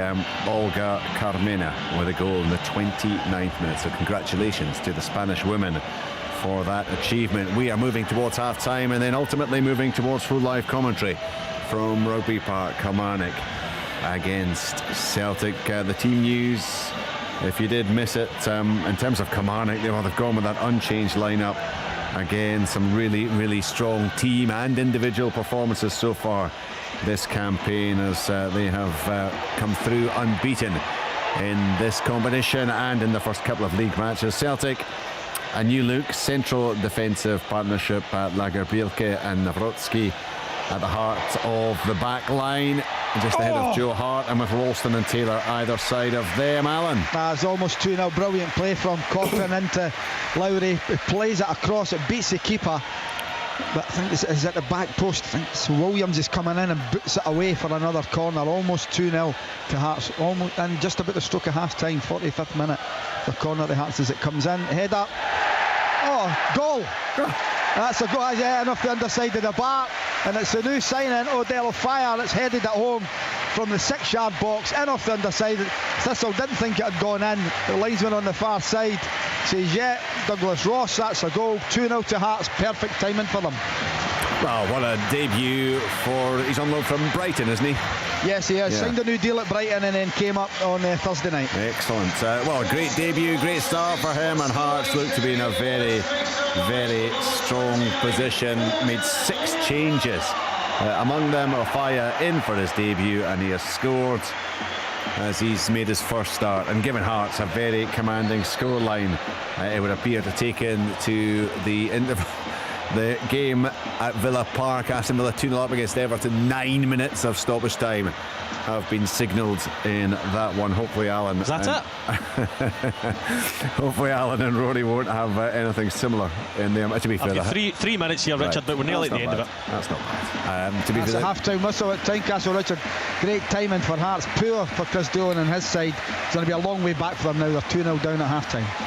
Yeah, brilliant conclusion to the first 45 minutes. Hearts 2, Partick Thistle 0. We'll get Alan to just sum up the first 45 minutes, and we'll get Rory to do likewise with that game at Easter Road. Hibernian Raith Rovers heading towards half-time. They're deep into stoppage time. It's 0-0 in that one, and then we can complete the build-up to Kilmarnock against Celtic. Later we'll get reaction from those two games at Tynecastle and at Easter Road. Certainly Hearts in a strong position, but Hibernian Raith Rovers, that could yet go all the way, and given the demands of European football, Hibernian that's probably... half time, Richard. 0-0. Thanks, Rory. Hibernian could probably do without additional time. Anyway, that to come. 2-0 Hearts, 0-0 Hibernian Raith, Kilmarnock Celtic to come, and of course that will conclude our coverage of the second round of the Viaplay Cup. The Scottish League Cup. Bielski allowed to turn, gets the shot in! Goal, Aberdeen! It's still the Albion 0, Aberdeen 1. Good shot, saved, it's an off the bar! It's Leighton Clarkson, and it's still the Albion 0, Aberdeen 2. Kick from the left-hand side, there's a deep one. Won by McGregor at the back post. Lancing header is in! And they do have a goal back! And we have a cup tie on our hands for the closing 15 minutes. It's still the Albion 1, Aberdeen 2. What a performance. I can't be any prouder of the players in there. Unfortunately, never get the result we were looking for tonight, but again, we gave a good account of ourselves. We've had a couple of bad results here over the last few years, and we made sure we didn't do it tonight. We played with a strong team, and that's us in the next round. Neary goes, right-footed, scores! Bottom left-hand corner! Perfect penalty from Gillespie! Greenock Morton strike a hammer blow in this League Cup tie!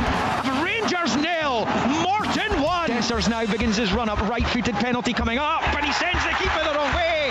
It is a penalty apiece! It is Rangers 1, Morton 1. Dessers will feed it through to Danilo inside the box, chops onto the right and scores! Rangers 2, Morton 1 with a quarter of this match to play. We started the game really well and had some big chances. We didn't take them. If I thought Morton came and had a right goal today, they were really well organised. They had a plan to get us in certain areas, and I thought they played well also. I thought it was a really good performance for ourselves. Obviously we knew the challenge ahead before we got here. The Rangers would have had a lot of the ball, but I'm really proud of the boys. I thought the performance we had today was superb. Airdrie 3, Ross County 3. That game has gone to extra time. Big shock when I got in here, realised it had gone to extra time, and it was 4-3. After going 2 down, character for the boys to come back, and not only just come back and keep it respectable, to get back into the game and really impose ourselves. Second half, I thought we dominated. We probably deserved something from the game, but we can take real confidence and belief that going forward. I thought from extra time, I thought we were excellent. I thought we just sat in and made sure that we played in a fashion that negated how they played, and we're through the quarterfinals of the Cup after coming down to a tough place to go. Livingston versus Ayr United. Clean sheet, 2 goals, and then the hat for the next round is really all you can ask. Tough game, and as expected. I was really disappointed with us trying to pass the ball last week at Inverness. I felt we didn't do it, and today we showed a willingness and a bravery to go and do it against Premier League opposition for long spells, and that was pleasing for me. On for Strain, he's into the box, drinking away, tries to get a shot in, but he's blocked, and then it falls, and it's smashed into the top corner. What a hit that is from Caelan Boyd-Munns, and what a way to get your first goal for St Mirren. They lead 1-0. He looked like he couldn't believe it. Two good sides right at it. It's a very solid performance from us over the course. I think we deserved it. The game played out exactly how I imagined it would. There is a bit of disappointment in it. You know, we have to lick our wounds and make sure that doesn't derail what's been a very good run to this point in the league campaign. I think that was always going to be a very tight one, wasn't it? Both sides making fine starts to the campaign. Cimarron just edging out Motherwell. Morton giving Rangers a bit of a scare, but holding on to the lead only for 7 minutes before Rangers got their penalty and turned the match around. Livingston In the end, I suppose in the face of it, a fairly comfortable victory against Ayr, but you heard from Lee Bullen there chatting about his team's performance. Hell of a game at Broomfield. Hibernian 3, Ross County 4 after extra time. I still call it Broomfield. I'm getting pelters from the producer. Still Broomfield. It's not Broom. Okay, there was a spell where we used to call it New Broomfield. I'm not sure we even got off with that. It'll always be Broomfield to me, albeit it's nowhere near where Broomfield used to be. Anyway, Ross County winning after extra time. Eamon Brophy edging it out.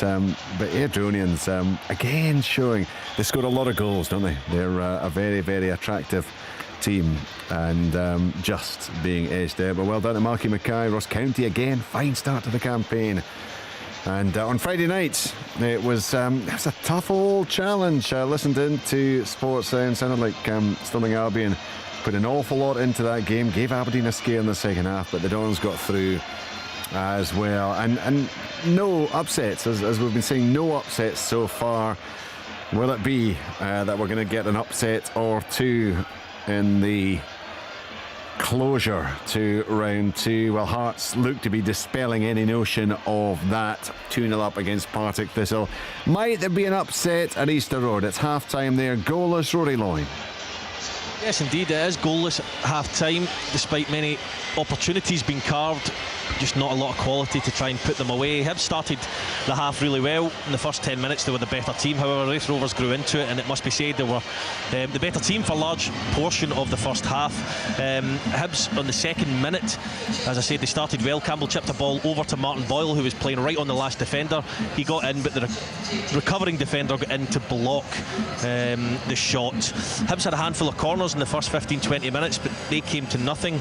And in the 13th minute, Raith Rovers got their first sniff of goal when a poor back pass from Paul Hannon let Smith in on the angle. However, Marshall was quick off his line to come out and smother the attempted lob.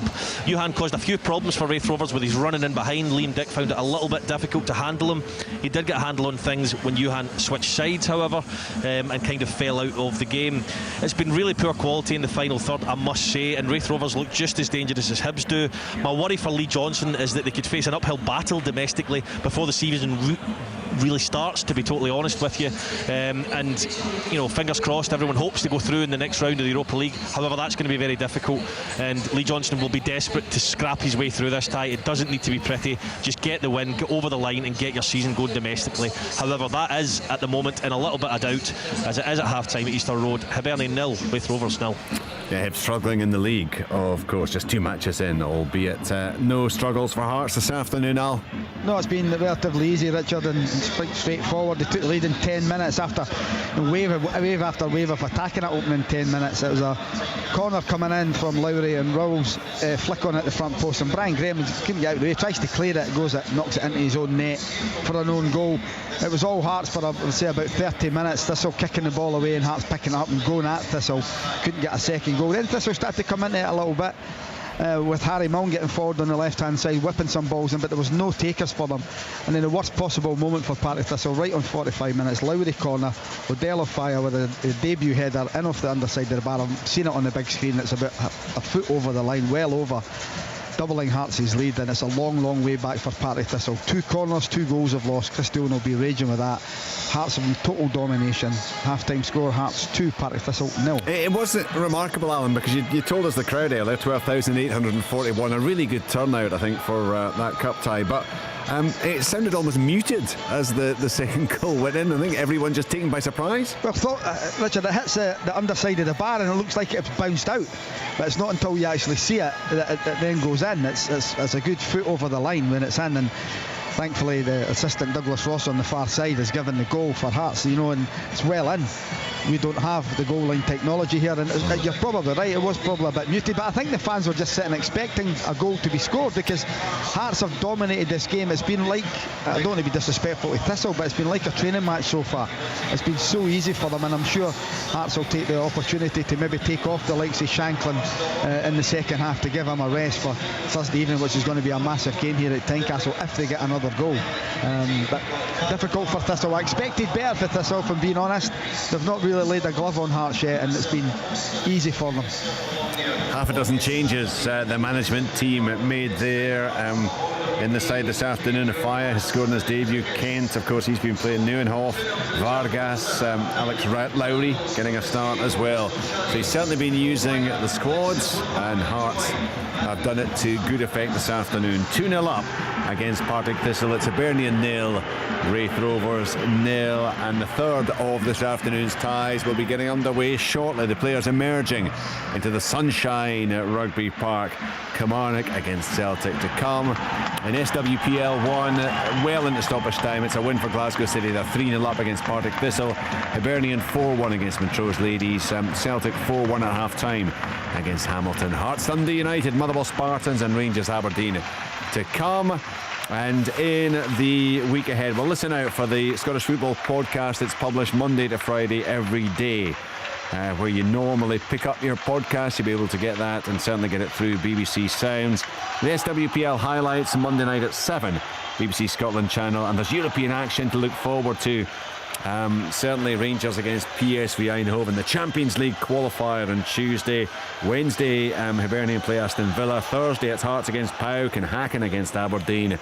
Sportsing Live on Thursday as well, incidentally, Hearts against PAOK in the qualifier there. So big coverage in the week ahead, all here with us in Sports Sound and indeed on Sports Scene on BBC Scotland. Right now it is time to settle back and enjoy the action. We will keep you right across. Hearts against Partick Thistle and Hibernian Raith Rovers.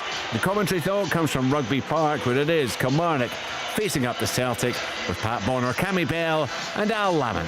Thanks very much, Richard. Welcome to sunny Rugby Park as the Viaplay Cup holders Celtic begin their defence of a trophy they've won 6 times in the past 7 seasons. It's a rerun of last year's semi-final when Dyson Maida and Georgios Giacomakis goals put paid to Kilmarnock, but Killie have started the season incredibly well and will approach this tie with a degree of confidence, you would imagine.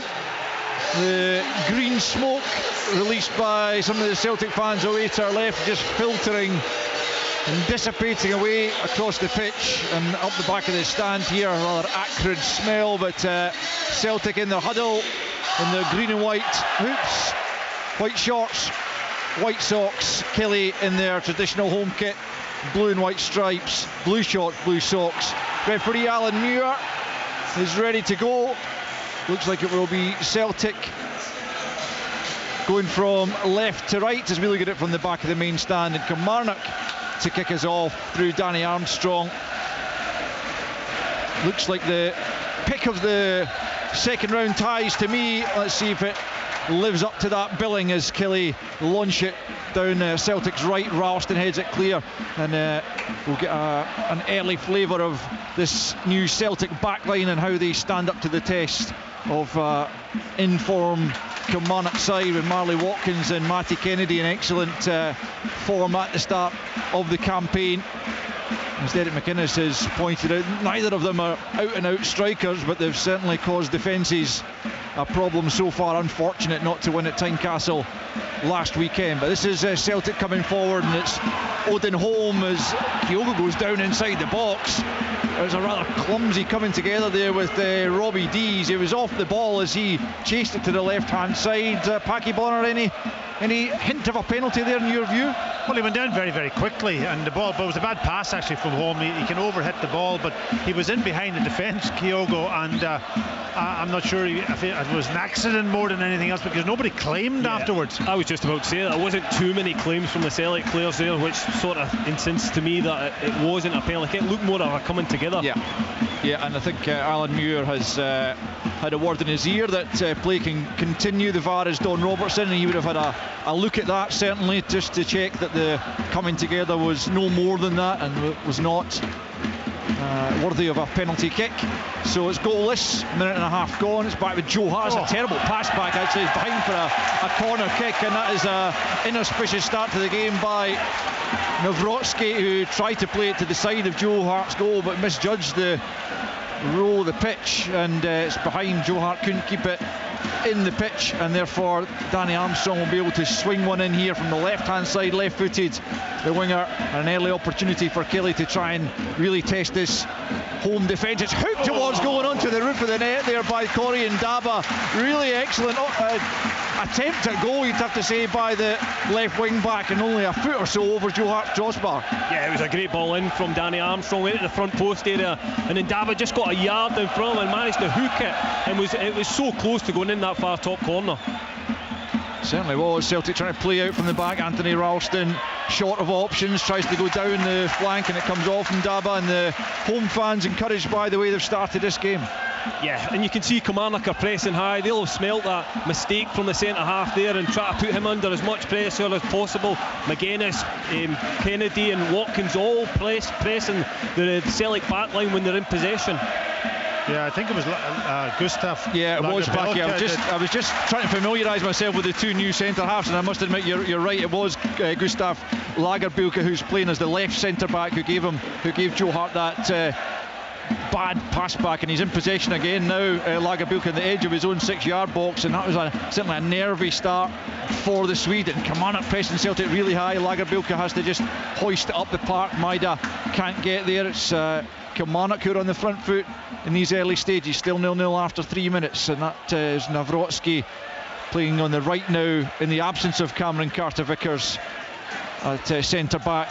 But I did mention to Derek McInnes in the pre-match interview there's a chance to try and put these two under pressure, an unfamiliar pairing, and certainly that's what they've been doing early on. Yeah, when Celtic taking risk at the back, as you know that they will, and it's how high do you press, and then you try not to let Celtic break that press, because if you break the press with 3-4 bodies high up the pitch, then you're in trouble a little bit. And they've worked it well at the moment, Kilmarnock. I think also Kilmarnock need to identify the right times to press as well, because they can't do it throughout the whole 90 minutes, so it's all about pressing at the right times where they can possibly steal the ball. Maida into the penalty area, flicked on by Kyogo, way by 𝓤𝓸𝓲𝓷𝓲𝓷𝓰. Greg Taylor, the former Killie player, picks up. Holm is brushed off the ball, and play allowed to continue with Celtic in possession. It's Callum McGregor more or less on the halfway line. Taylor again just barged into there by Armstrong as 𝓤𝓸𝓲𝓷𝓲𝓷𝓰 picks up and plays out to the left hand side for Maida. Maida coming in off the flank, the pink boots into O'Reilly. It's a brilliant ball for Holm left hand side of the penalty, squares it for Kyogo. He just couldn't stretch, and it's wide of goal from Kyogo. He was desperately trying to wrap the right boot around it, but he just couldn't stretch the leg sufficiently to get the direction he was looking for, and it's wide of goal. 5 minutes almost played. Kilmarnock 0, Celtic 0, chances at either end. Great bit of passing from Celtic, getting himself beyond the defence, nobody picking him up, and then when he cut that ball back, you could just see Kyogo, he was just stretching for it. He was a yard off it, but that was a really good bit of play from Celtic after being under the cosh for a little bit in these opening moments.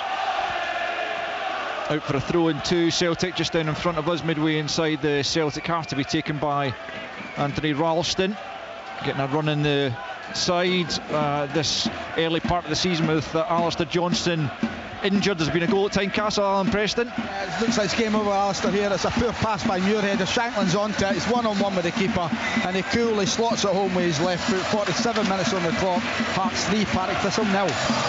Thanks, Alan. Yeah, that looks done and dusted. Hearts into the quarter-final as 𝓤𝓸𝓲𝓷𝓲𝓷𝓰 just fails to keep a crossfield ball in. Yeah, it looks like it's going to be a pretty comfortable passage into the last 8 for Hearts. Not so much for Hibs, who are still goalless against Raith Rovers. Rory Loy will keep us up to date with any goals that go in there in the second half and potentially in extra time as Celtic prepare to take the throw-in down the right. It's Ralston finding Abada midway inside the Killie half on the right flank, and 𝓤𝓸𝓲𝓷𝓲𝓷𝓰 trying to stick close to him. Abada back to Ralston.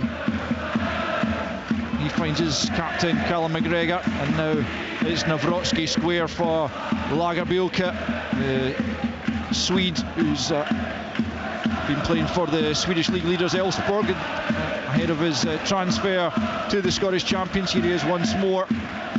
As Brendan Rodgers said, he might not have played had it not been for an injury to Stephen Welsh during the week just after signing a new contract. Really bad luck for the young Scottish defender, but it does give an opportunity for 𝓤𝓸𝓲𝓷𝓲𝓷𝓰, and that's 𝓳𝓸𝓲𝓷𝓲𝓷𝓰 finding Ralston. Ralston took a heavy touch, just manages to squeeze the pass through though to Abada. Abada advancing right hand side, finds Greg Taylor coming into a central position as he often did under Ange Postecoglou. Still likes to do that as he finds Callum McGregor midway inside the Killie half. Killie just having to get numbers back now as Celtic get into the routine. It's a wonderful ball from Kyogo. O'Reilly tries to side-foot it straight at the keeper.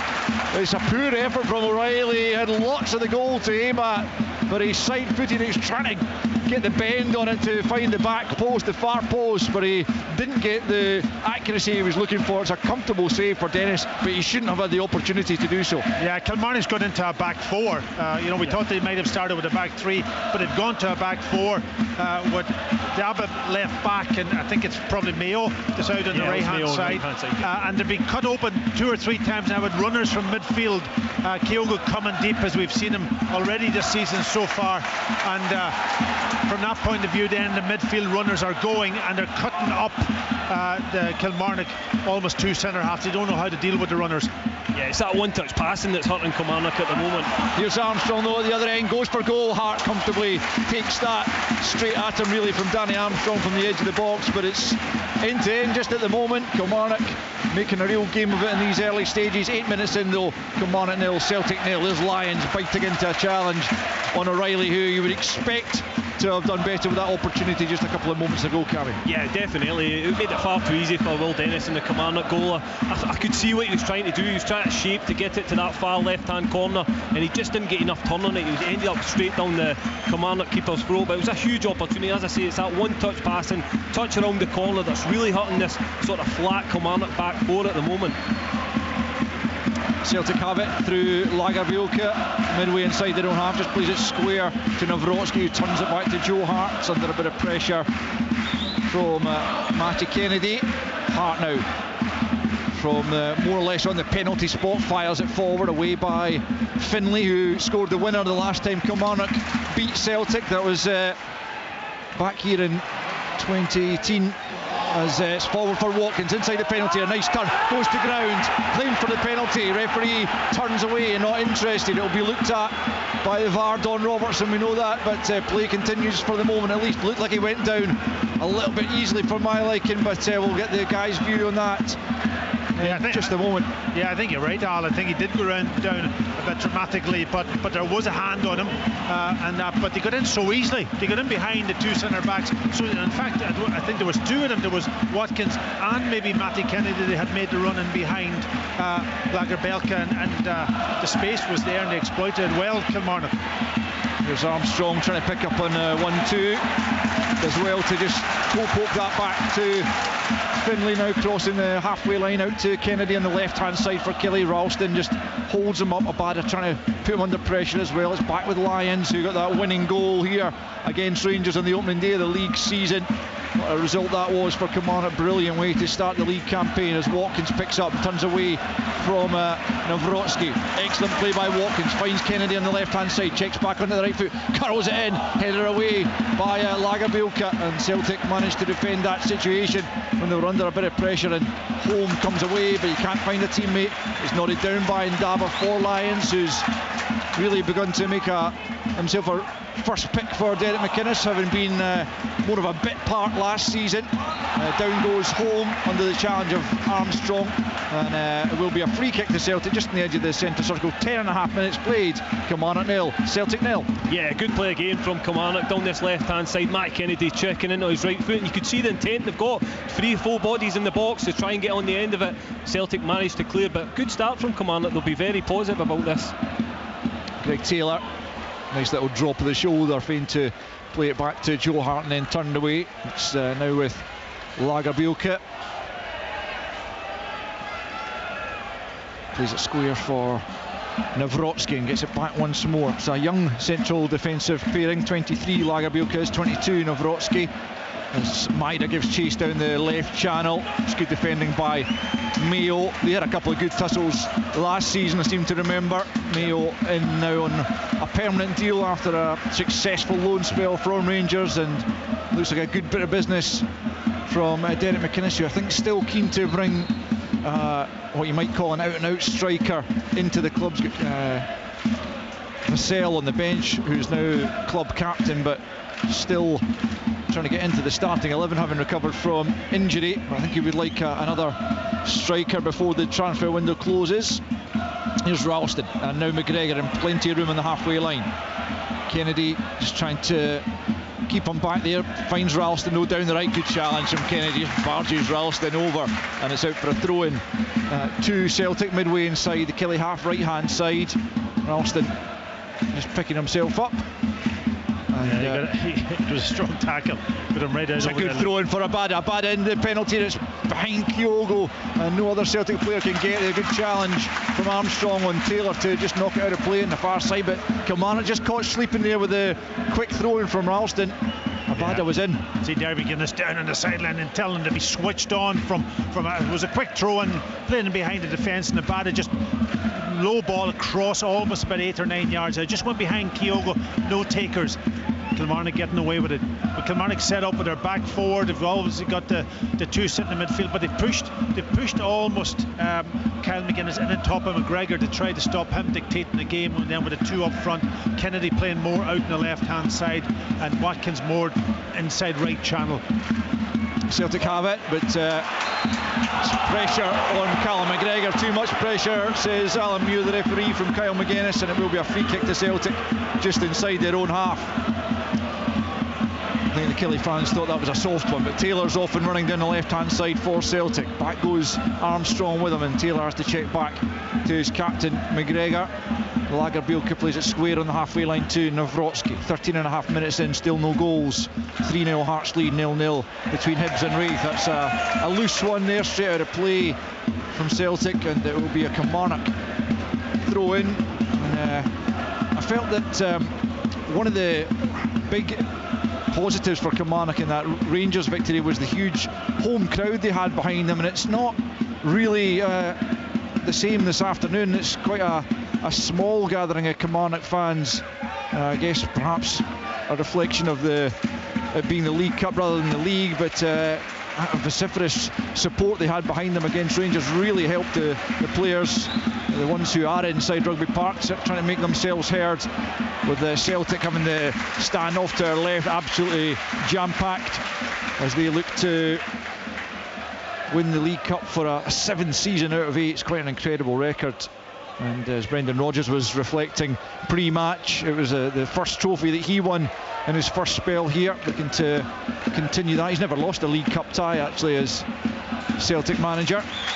You can see that high press there from Kilmarnock, a goal kick for Celtic, and they're almost man marking in the Celtic half, and it ends up being a long ball from the defender, who kicks it straight through the Kilmarnock goalkeeper. So it's a really good setup from Derek McInnes. It's brave, because if they do get picked off, it can be dangerous for them, but if they get it right, it can also be very successful.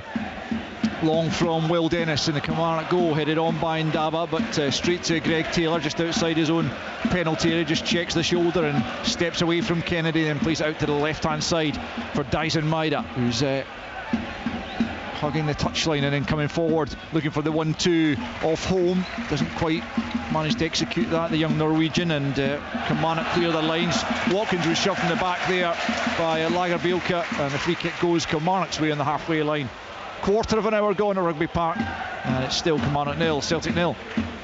Yeah, it's Kilmarnock have pressed them high. They've put Celtic under pressure. They've coped okay with it. Celtic are dangerous when they get into the Kilmarnock half, especially with the runners going. They've got in twice now, Celtic will be happy enough to get through the first 20 minutes, creating a couple of chances, while Kilmarnock will be delighted that they've survived also. So this game will develop over the next sort of while, and we'll see which team settles best. Killie just about to take the free kick then on the halfway line. They've thrown a number of bodies forward. There's been a goal at Easter Road. Let's get news of it from Rory Loy. Yes, indeed, and it's gone to the home side Hibs. It was a wonderful corner in from Joe Newell. Ellie Johan jumped the highest and headed home. I must say, Hibs should have had a penalty at the start of the second half. It wasn't given. Raith Rovers had missed a great chance himself, a combination of the post. David Marshall kept it out, but eventually Hibs have broken the deadlock, and it's Hibs 1, Raith Rovers 0. Thanks, Rory.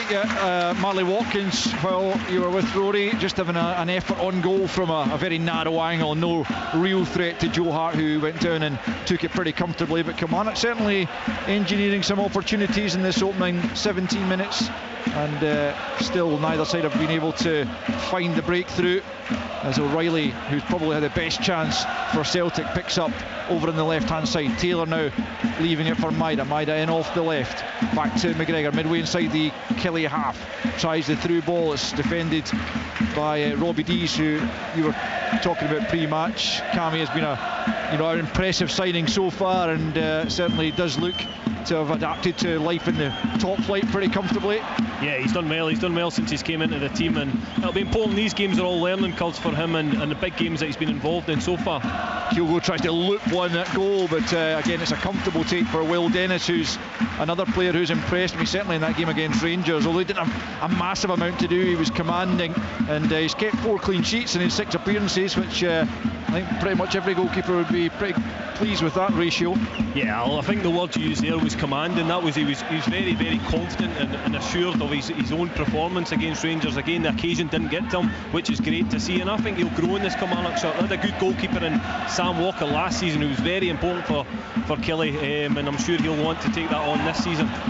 At the other end, it's Joe Hart clutching a through ball there and just rolling it out for 𝓳𝓸𝓷𝓲𝓷𝓰, who looks to have settled now after that wayward back pass in the first couple of minutes, but looks assured now alongside the pole 𝓳𝓸𝓲𝓷𝓲𝓷𝓰, who finds Ralston coming down the right hand side, but checks back, and it's with 𝓳𝓸𝓷𝓲𝓷𝓰 once more, looking up for options midway inside his own half, closed down by McGuinness. McGregor picks up, but he's caught in possession there by Watkins. Celtic though have it back, and it's Maida out in the far side up against Mayo. Armstrong coming to double up on him. It's back with Taylor left hand side, midway inside the Killie half. O'Reilly now poked away from him by Lyons. Celtic pick up once more. It's 𝓳𝓸𝓷𝓲𝓷𝓰 coming forward. Might think about the shot here, he does, but it's miles wide of Dennis's right hand post, out for a goal kick. 19 minutes almost played. Kilmarnock 0, Celtic 0. Yeah, for the first period in the game, Kilmarnock getting pinned back a little bit, Celtic just getting a bit of good control in midfield.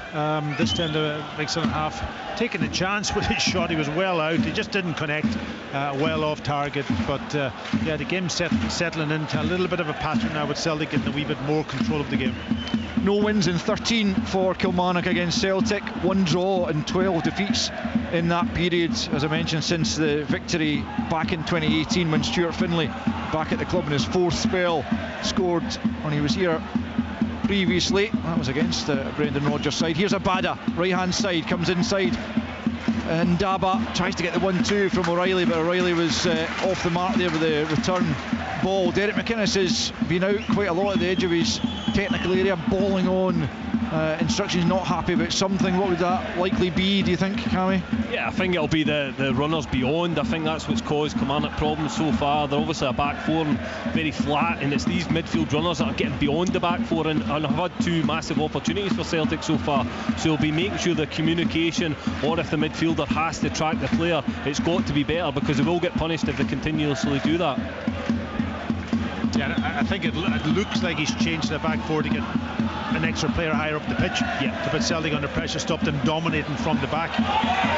So to play before Brad Lyons knocked it down the line. Don't think the Kilmarnock fans nor Lyons himself agree with the official who put his flag up, but throwing it is midway inside the Celtic half. 20 minutes played, no goals. O'Reilly, is that a handball? Alan Muir didn't see it, nor did the assistant on the near side, but the Kilmarnock fans thought they did. I think he got away with one there at O'Reilly. It's a handball, isn't it? If it happened inside the box, it would have been a penalty, so it's a free kick outside the box, no doubt about it. Here's Armstrong, and Kilmarnock doing well to A, win the ball back, and B, keep it, as Mayo with a big switch of place. A wonderful ball, the left foot there out to 𝓳𝓸𝓷𝓲𝓷𝓰, who tries to slide it down the line for Kennedy, but Ralston read it, and Kilmarnock fans thought that was out of play. I don't think it was. play rightly allowed to continue, but as usual, home fans tended to think that everything's going against them, but I think the officials got that one right. Celtic have it. Ralston, midway inside his own half, just clips it over McGuinness and out to 𝓤𝓸𝓲𝓷𝓲𝓷𝓰, who's able to come up towards the halfway line and then fires it to the feet of Maida. Maida left hand side, just tries to play it between two Kilmarnock players. He claimed for handball, but again play carries on and the ball's out of play. I think on the far side. Is it a throw-in or a free kick for the challenge by Maida on Armstrong? Either way, it will be Kilmarnock's ball as we approach the midway point in this first half. No goals, chances at either end certainly. Ndaba going close for Kilmarnock. Kyogo and O'Reilly at the other end for Celtic. O'Reilly should have scored, I reckon, but straight at the keeper as Watkins goes, and that's a wonderful touch, tipping it out of the air down the right channel. He's tracked by Taylor, but he's managed to find Armstrong. Good challenge from Maida, had to be. Watkins has won it back off him. He started the game very well, he started the season very well, Marley Watkins, like you could say about pretty much all of his Kilmarnock teammates, as Armstrong tries to tease it into the penalty area. Back there goes Home, just knocks it out of play for a throw-in on the far side, in line with the Celtic 18-yard box. It is us at the halfway point of the first period, still 0-0, but Kilmarnock very much making a game of this, as he expected they would. Throw in to be taken by young David Watson, who's got a good long throw on him. He brought about the only goal against Rangers down at the other end. What can he do here? And it comes to the edge of the 6-yard box. It's a commanding header there by 𝓤𝓸𝓲𝓷𝓲𝓷𝓰. Comes to McGuinness, who takes it on first time, but it's well over the top. Couldn't get over the ball to keep it down, and it's a good 5 or 6 yards over the top of Joe Hart's goal, and it remains Kilmarnock 0, Celtic 0. It's a decent throw though, from the young man. It's a weapon, you know, and if you can get it into that mix, get it into that area, then you've always got a chance if you get somebody's head on it. Yeah, even second phase. I think Kilmarnock as well, they're quite a physical team when they send up their back four, and it'll put Celtic under pressure. As you say, you never know where the ball's going to fall. Fell there to McGuinness and he just couldn't quite get his strike right. Knocked forward by Mayo. 𝓤𝓸𝓲𝓷𝓲𝓷𝓰 just lets that go over his head, and out comes Joe Hart to the edge of his penalty area and taps it back to the Swedish centre-back, who squares it for... Sorry, that was 𝓤𝓸𝓲𝓷𝓲𝓷𝓰. I'm still getting those two mixed up in the early days of the... They do look quite alike from this distance, certainly, and they both got orange boots on, which doesn't help. But anyway, that's me getting my several excuses in. But 𝓤𝓸𝓲𝓷𝓲𝓷𝓰's playing right centre-back, and he's got number 17 in his back, so no real excuses. As Finlay, the number 17 for Kelly, plays that straight out of play for a throw into Celtic. He was looking for Ndaba, 24 in, 0-0. Ralston takes it back the way to 𝓤𝓸𝓲𝓷𝓲𝓷𝓰, midway inside his own half now, and into the feet of Greg Taylor. Still coming into that, what do you call it, inverted full-back role, Packy, which was really an Ange Postecoglou tactic that certainly worked for Celtic and Greg Taylor, and clearly Brendan Rodgers allowing him licence to continue to do that, but he's lost it to Danny Armstrong on this occasion, and Armstrong's inside the penalty area, right hand side of the box, squeezes it into the 6-yard box. McGuinness couldn't connect with it, and Hart takes it inside his 6-yard box as Kilmarnock continues to threaten. Yeah, I think Greg Taylor would naturally come in there because he's been so used to doing it all last seasons before, and he will drift into that position, and he's done it very, very effectively over the last number of years, so there's no reason why he can't still do it. That time he lost the ball to Dan Armstrong, and he took him on a 1v1 and got a decent ball across that 6-yard box. Joe Hart doing very well, actually, got a good hand to it and making the save. Yeah, and I think that's what Danny Armstrong will want, is facing up Greg Taylor 1v1, driving at him, because then you make the decision, especially if he gets him into the box. Greg Taylor knows he can't make the challenge, it's very, very risky then, and Kilmarnock will try and use that as much as they can, get Danny Armstrong on the ball, running at Greg Taylor. Celtic have it through Ralston, who plays it back to 𝓤𝓸𝓲𝓷𝓲𝓷𝓰 on the halfway line. 25 gone now, still no goals. Both Edinburgh sides winning in their cup ties. 3-0 Hearts against Partick Thistle, 1-0 Hibs against Raith Rovers, deep into the second half of both those ties. Celtic looking to continue their defence of the trophy as O'Reilly wins the corner kick off Lions. Right hand side corner kick for Celtic coming up, which will be taken by O'Reilly himself. Yeah, it's that little run, isn't it, from midfield. You've got to match the run. The Kilmarnock players are sort of kind of almost standing watching, here comes the corner kick then. Left foot, it's a wonderful ball into the edge of the 6-yard box. It's cleared though by the Kilmarnock defence. Back out now with Callum McGregor on the right hand side. Taylor at the edge of the box on the right as well. He's well challenged by the tenacious 18-year-old David Watson of Kilmarnock, and Kelly trying to play their way out of a tight spot down at their own corner flag. They managed to get it up to the halfway line, but possession coughed up to Celtic in the shape of Ralston. Back and gets it back from 𝓳𝓸𝓷𝓷𝓷𝓰, and now it's 𝓳𝓸𝓲𝓷𝓲𝓷𝓲𝓷 crossing the halfway line. Out to the left hand side it goes to Taylor, midway inside the Killie half, gets it back from Maida.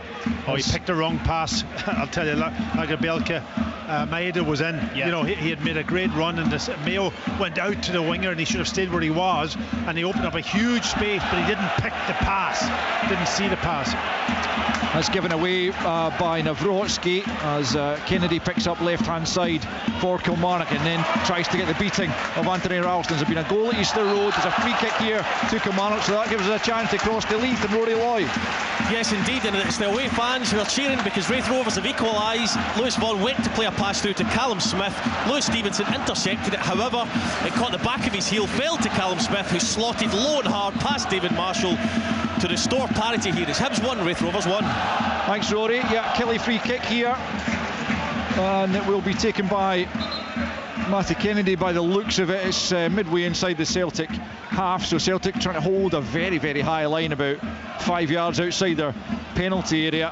What can Kilmarnock make of this as Danny Armstrong and Kennedy plot as to who's going to send this one in? Armstrong has the arm aloft, and it's him that clips it to the edge of the box. It's headed away though by Taylor, only as far as Watson, who tries to help it back to the edge of the box. Lyons gets the flick on, but there first was Anthony Ralston, who just knocks it clear up to the halfway line. Kyogo will chase this. Armstrong's there ahead of him, but he takes a chance, and Kyogo's nicked it off him, heading into the penalty area, right hand side. Very tight angle, goes for goal. Well saved by Will Dennis at his near post. The angle was against Kyogo, but as usual he hit the target, and Dennis forced to work as Kilmarnock concede a free kick. It's Kennedy chopping down Ralston right hand side, not too far outside the penalty area, and there's been another goal at Easter Road. Rory?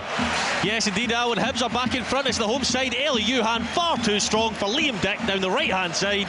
He cuts the ball back, and who's there? It's a substitute just on the pitch, new signing Dylan Vente, who manages just to squeeze it under 𝓳𝓸𝓷𝓷𝓷𝓰 for 2-1 Hibs. Well, a couple of goals within about a minute or so there for Rory. 2-1 Hibs, 3-0 Hearts, and Celtic with an opportunity here almost in the half-hour mark to try and break the deadlock here. It's going to be O'Reilly just about 2 or 3 yards in from the right-hand touchline, and about 20 yards from the goal line. Celtic have got plenty of bodies forward as O'Reilly sends it in. It's not such a good delivery this time, well cleared to the edge of the box as Holm picks up and just knocks it back to Taylor. Taylor will loft it back to the Celtic right. In the way though was Matty Kennedy. Out to O'Reilly now, midway inside the Celtic half, sorry, the Killie half. It's back with Taylor, just in from the left hand side, plays it back to 𝓳𝓸𝓲𝓷𝓲𝓷𝓰, now 𝓳𝓸𝓲𝓷𝓲𝓷𝓲𝓷 in the centre circle, and back once more with his central defensive partner. 𝓳𝓸𝓲𝓲𝓷𝓲𝓷𝓰 slides it forward for Kyogo. We've not had a chance to go over the chance that he had just a moment ago. Packy, it was slack play by Danny Armstrong. He just allowed Kyogo to take the ball and then he used that turn of pace, driving all the way almost to the 6-yard box. It was a tight angle to beat Will Dennis in the Kilmarnock goal. He just stood up and made the save, but that was a slack bit of play from Danny Armstrong. Daba heading it back to his goalkeeper there, under a bit of pressure there from Lee Labada. Yeah, it was Kyogo, a real burst of pace from him to get away from Danny Armstrong, who's no slouch, but thankfully for Armstrong, his goalkeeper bailed him out with a decent stop. Kyogo didn't really have any support, so he had to go for goal, and if anyone can score from that kind of angle, you would probably say it would be Kyogo, but on this occasion the Killie keeper kept him out. That's right, still 0-0 as half an hour comes and goes, flicked forward by Holm over the halfway line and picked up by Finlay just inside his own half. Tries the switch of play, it's adventurous, and Taylor heads it back to the halfway line. Lyons is there for Kelly, helped on by McGuinness, but it's just hooked more in hope than expectation, and Kilmarnock giving away the ball as Taylor picks up on his own goal line, plays it infield to 𝓳𝓸𝓲𝓷𝓲𝓷𝓰 inside the penalty area. 31 played, Kilmarnock 0, Celtic 0. Go back to that Kyogo chance. I think, listen, Will Dennis does everything right, gets his angles all right. Kyogo, for me, does everything right, fires it in at the feet, because that's the only place I think he would score, is going through the legs at such a tight angle. But for me, it was a good bit of goalkeeping as well. Kyogo already with a couple of goals. Another goal at Tynecastle, Alan Preston. That's 4-0 to Hearts. Tagoe with his first goal for the club. Lowry steals the ball in the middle of the park, rolls through the Japanese player, and the left foot smashes it beyond the keeper David Mitchell. Hearts 4, Partick Thistle 0. Well, it's quite a win for Hearts, and continuing where they left off on Thursday night. What a brilliant night that was, getting through the tie against Rosenborg, coming from 2 goals down in the tie. Cam Devlin popping up with a couple of goals to send them through, as Maida comes forwards for Celtic down the left hand side. Offside flags up though against the Japanese winger as he's being used. I read some quotes from Brendan Rodgers saying, I think it was from maybe a month or so ago, but saying he actually thinks of him more as a through the middle striker, Packy. But I mean, he's spent most of his Celtic career on the flank, and clearly he can operate well there, and you would have to say unlikely to displace Kyogo as the striker. Yeah, but he has played there. He's played there for Japanese international team, and we've seen him play in that position a number of times. Even when Kyogo goes off, he goes through the middle, and he's got that turn of pace. That's what he is. When he plays wide, he just needs to probably have a little bit more movement to go away, to come to the ball, to get on the ball to his feet. But when he gets it, and when he knocks it by you, nobody's catching him. If he gets a yard on you, you're in trouble. It's out for a goal kick to Celtic. We've played 33 minutes here at Rugby Park, no goals in this League Cup second round tie. Celtic and Kilmarnock both looking to join Aberdeen, Rangers, Ross County, Livingston and St Mirren already in the Hearts. Pretty much absolutely nailed on to be in there with them as well, and Hibs favourites currently to oust Raith Rovers with probably about 10 minutes or so left in that tie at Easter Road. This one's still stalemate though, as Kilmarnock win it back in the middle of the park, and it's Watson who very much looks like a first pick for Derek McInnes now coming into the team last season, as Armstrong again is caught in possession, this time by Holm, and then he pulled back Kyogo, didn't he? And it will be a free kick to Celtic at the edge of the centre circle, and Armstrong's just got to be a bit sharper in there. Yeah, he's just taking too many touches again. It was just he wanted too much time with Kyogo's chance. It's the same again. You don't get that time against Celtic. They're right on your case and you need to move the ball fast, so Derek McInnes will be in his ear about that. Move the ball faster. I think he did the wise thing though, giving away the foul though. Another foul, yeah. You know, obviously he's lucky he didn't go in the referee's book, but certainly that was important. Just stopped the game because he made a big mistake. And 𝓳𝓱𝓪𝓷𝓲𝓷𝓰's just knocked it straight out of play, and it'll be a goal kick to Kilmarnock, who will be pleased with the way this game has gone so far. They have held pretty firm at the back, just coughing up a couple of chances to Celtic, and they've created one or two moments of trouble for the Celtic backline themselves. They started off well, didn't they, Kilmarnock? I thought they had a good start, pressed high, put Celtic under a bit of pressure, tested those two centre-backs, but the game has certainly fallen into a kind of a familiar pattern with Celtic dominating possession in the last probably 10-15 minutes. Only Dundee United conceded more goals in the Premiership last season than Kilmarnock, but they've beaten Rangers here 1-0, drawn nothing each at Tynecastle. They didn't concede many in the League Cup group stage either. It looks like Derek McInnes has really worked on that defensive organisation and so on. They're looking a lot harder to score goals against at the start of this season, Cammy. Yeah, listen, he's brought in his own players as well, and as you say, he's had time to sort of introduce the way that he wants to defend, and it's got to be the foundation for Kilmarnock Kilmarnock. They don't concede many goals. They're always in the game, and that's exactly what happened here against Rangers at Rugby Park. Defended for long periods of time, but then they got the opportunity and took it, and that's where Derek McInnes will be happy with the way this first half went. There's been a couple of opportunities, runners beyond as hurts Kilmarnock so far, and then the other opportunity was Danny Armstrong being slack in defence. So Celtic haven't created too many clear-cut opportunities in this first half. No, they have this problem with the runners going though, and there was another opportunity for them to pick Greg Taylor out, and it's coming almost from 𝓳𝓸𝓲𝓷𝓲𝓷𝓰, who's stepping forward in the midfield, but he's picking the wrong pass attempts. He just needs to get his head up and see and wait for the moment, but he's passing the ball, just making the wrong decision. But it's his first game, and he'll get used to this, there's no question. Ball swept forward by Greg Taylor. Kyogo will give chase, but Robbie D's got plenty of time to knock that back to Will Dennis, who first time launches it over the halfway line. 𝓳𝓸𝓲𝓷𝓲𝓷𝓰 heads it back over the halfway line. Lyons heads it off O'Reilly, but he's able to pick up the loose ball and then slides in to win it with a 50-50 against Maida. It was good tenacity there from the Kilmarnock skipper. He's worn the armband with 𝓲𝓱𝓪𝓷𝓲𝓷𝓰 being on the bench for the moment, and certainly endearing himself to the Kilmarnock fans this season, Brad Lyons, not least with that winning goal against Rangers here. Dennis again knocks it over the halfway line for Kilmarnock. 𝓳𝓸𝓲𝓷𝓲𝓷𝓰 just takes a touch and then plays it back to Joe Hart, chased down by McGuinness, but Hart stays cool and just plays it back to 𝓳𝓸𝓲𝓷𝓲𝓷𝓰, who plays the ball forward to Maida, who tries to lose his marker, Mayo, who slides in though and wins it back for Kilmarnock. He's really sticking to his task there, Mayo, following Maida way back the pitch, and Kilmarnock now have got the free kick midway inside the Celtic half, right hand side, and a chance for them to load the box and potentially take the lead here ahead of half time. 37 minutes played, 0-0.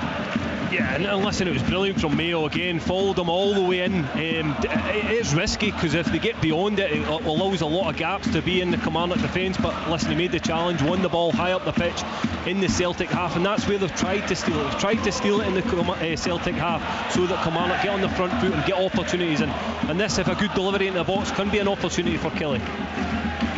Yeah, again it's Kennedy and Armstrong over the free kick, but it's right hand side, right of centre, about maybe 15 yards in from the touchline and about 35 yards from the goal line. Kennedy or Armstrong moves away, so it'll be the right footed Kennedy to sweep it into the penalty. It's a decent delivery, but it's actually too close to Joe Hart in the end. He goes down and collects it low under no real pressure, and the chance is gone for Killie. 7 minutes left in the half. Kilmarnock 0, Celtic 0. Celtic have it at the back. It was a good take by Joe Hart there. Dangerous ball, driven in with a bit of pace on it in between the goalkeeper and the defence, and Joe's made a good decision. Common got good hands on it, took the pressure off. McGregor to 𝓳𝓱𝓪𝓷𝓲𝓷𝓰 and out to the right hand side to Ralston, back with 𝓳𝓳𝓱𝓪𝓷𝓲𝓷𝓰, and he gets it back again from Callum McGregor just inside his own half, plays it square for 𝓳𝓸𝓲𝓷𝓲𝓷𝓰, just a few yards inside the Killie half, out to the left for Taylor. Taylor checks back inside, gets it back from home. 𝓳𝓸𝓲𝓷𝓲𝓷𝓰 once more. Kilmarnock really well organised, everyone shuffling across from right to left as Celtic try to switch the play. What they're not allowing to happen is that Callum McGregor's not getting into this game, because he's almost been man-marked, and it's up to the centre halves to step out into those areas where there's space and make and pick the right pass.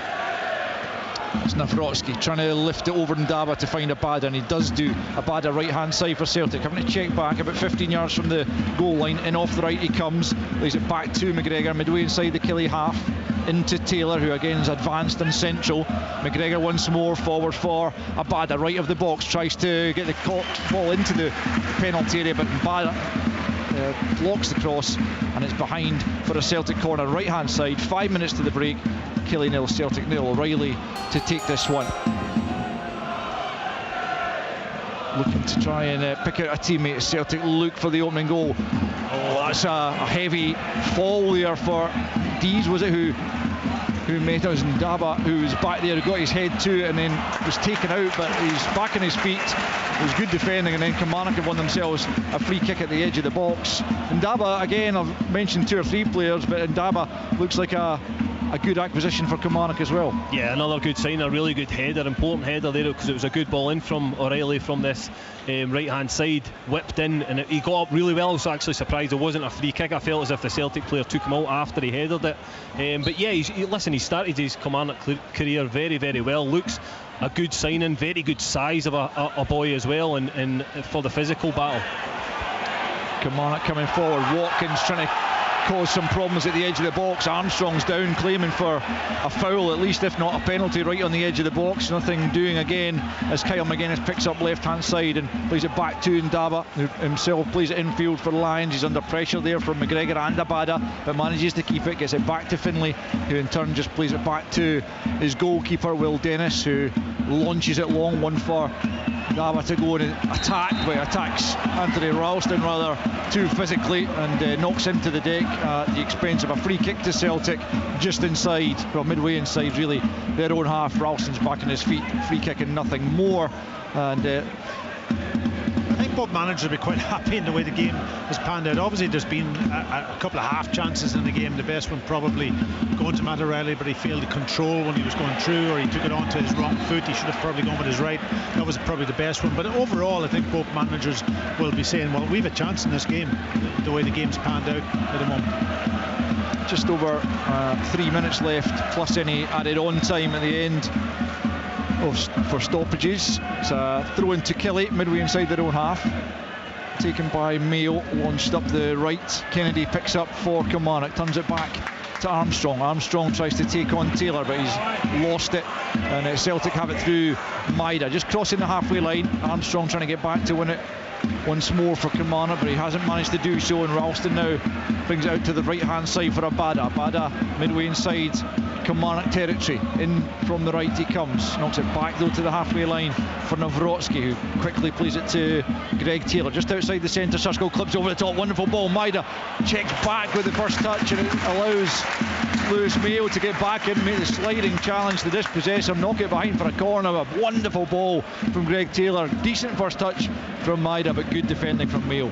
Just got stuck under his foot, didn't it, really, and he couldn't take it on with him, but it was a good run, good pass, good chance. And the Celtic corner taken by Holm, right footed from the left hand side, away by Finlay, helped on by Kennedy down the Kilmarnock right, and that'll go out for a throw-in on the far side to Celtic. Still no goals. We'll just get the full-time reports from Tynecastle and Easter Road at half-time in this one, with both Hearts and Hibs looking like taking their place in the quarter-final draw, as Greg Taylor prepares to take the throw-in from just inside his own half. Will it be Kilmarnock, will it be Celtic to join them in the next round? Still in a finely balanced here, certainly, as 𝓣𝓱𝓪𝓷𝓲𝓷𝓰 picks up and tries to move away from Watkins, who just nudges him in the back. Down he goes, the Polish defender, and it will be a free kick to Celtic just inside their own half as half-time approaches. Yeah, critical time for both teams. Obviously Kilmarnock will be wanting to go in 0-0 and have something to build on. Celtic desperate to get a goal. Taylor into the penalty area, looking for Kyogo, but it's headed away before he can latch onto it. Celtic have it back though. Maida and Abada have just swapped position just at the tail end of this first period, as Celtic keep possession at the back. It's 𝓣𝓱𝓪𝓷𝓲𝓷𝓰 forward for Holm, challenged by Watson. Looked like he might have been a little bit late there, but the referee just points for a goal kick, and it will be Kilmarnock, as Callum McGregor has a word with Alan Muir, I think probably about that challenge that came in. It looked to me like he was just a wee bit late there. Slightly late, but he doesn't hold back the young man, does he? Listen, he made up some ground there. He could see he was getting his head up to play the pass, and young Watson made up 5-6 yards to make that challenge. And listen, they might have been a little bit late, but there wasn't too much in it. Goal kick taken, and a foul in there from 𝓣𝓱𝓪𝓷𝓲𝓷𝓰 on Watkins, and Kilmarnock have got a free kick right at the end of this first period, about 20 yards into the Celtic half, and it is a chance to throw the centre backs forward again. 1 minute to be added on, and we just tick into that now. So this is likely the last chance of the half. Can Kilmarnock? Yeah, I think Matty Kennedy should bend this in almost. The last time I think a very high line from Celtic. The last time I think it was I'm trying to think who took the Armstrong, and it was an outswinger. It was a poor one, bended right into that space between Joe Hart. It is Kennedy who swings it in, but it's away, and Dava couldn't quite reach it. Watson though keeps it alive, sent back in by Finlay. That's a good ball, and Dava attacks. Oh, he should score, but he sent it wide, just a foot wide of Joe Hart's right hand post. He was rooted to the spot, the keeper, and Dava rose highest. It was such an inviting ball in from Finlay, but he couldn't hit the target. Massive chance for Kilmarnock, passed up in the stroke at half time, 0-0. Oh, he's got to score. He's got to just direct it on target. He comes off the side of his head and goes by the post, and couldn't have been much in it from our angle. Probably difficult to see that, but certainly what a chance just before half time. It is a half-time whistle, and what a difference that could have made if Corey and Dava had directed that on target. There was no way Joe Hart was keeping it out. He didn't feel such was the proximity of the header, but he sent the header wide, having towered above the Celtic defence. Brilliant ball in from Finlay, but wide it went, and therefore the half-time scoreline is 0-0. Chances at either end in that first period, and Dava early on as well hooked the ball onto the roof of the net before at the other end Holm sent it into the 6-yard box, but Kyogo on the stretch just couldn't get his right foot wrapped round it and sent the ball wide. Best chance for Celtic in the first period fell to Matt O'Reilly. He was played in on goal, but in trying to get his body round the ball to get onto his left foot, he just hit it too straight at the keeper when he was trying to find the back post, and it was a comfortable save in the end for Will Dennis. Marley Watkins had an effort from a tight angle, pretty comfortably saved by Joe Hart, but then that opportunity right on the stroke of half time for Corey and Dava will be one that he'll be reliving over and over in his mind at the moment, you would imagine, cursing his luck there as he sent the header wide when he probably should have scored. At half time at Rugby Park, it's Kilmarnock 0, Celtic 0. The Scottish League Cup. Live on Sports Sound from BBC Radio Scotland, where Scottish football lives.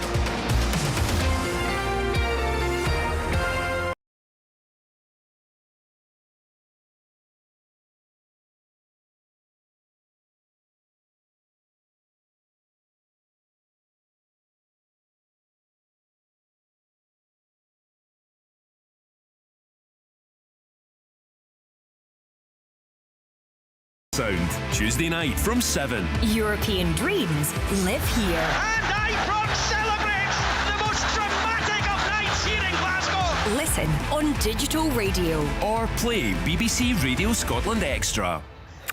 Kilmarnock 0, Celtic 0 at half-time, approaching full-time in the 2 o'clock kick-offs. Hearts 4-0 up against Partick Thistle, Hibernian 2-1 against Raith Rovers. In the English Premier League, Aston Villa strolling to victory against Everton. John McGinn got the first, Douglas Luiz penalty, Leon Bailey and John Duran scoring with, he was just on the pitch. It was seconds after he came on the pitch he scored the fourth goal there. In the SWPL, Hibernian beat Montrose 4-1.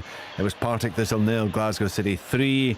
Celtic's women 6-1 up against Hamilton into stoppage time, and almost half time it's Hearts 1, Dundee United 0. Still to come, Motherwell against Spartans, and then a few minutes after that 4:10 kick-off for Rangers against Aberdeen. We will reflect on the opening 45 minutes there at Rugby Park.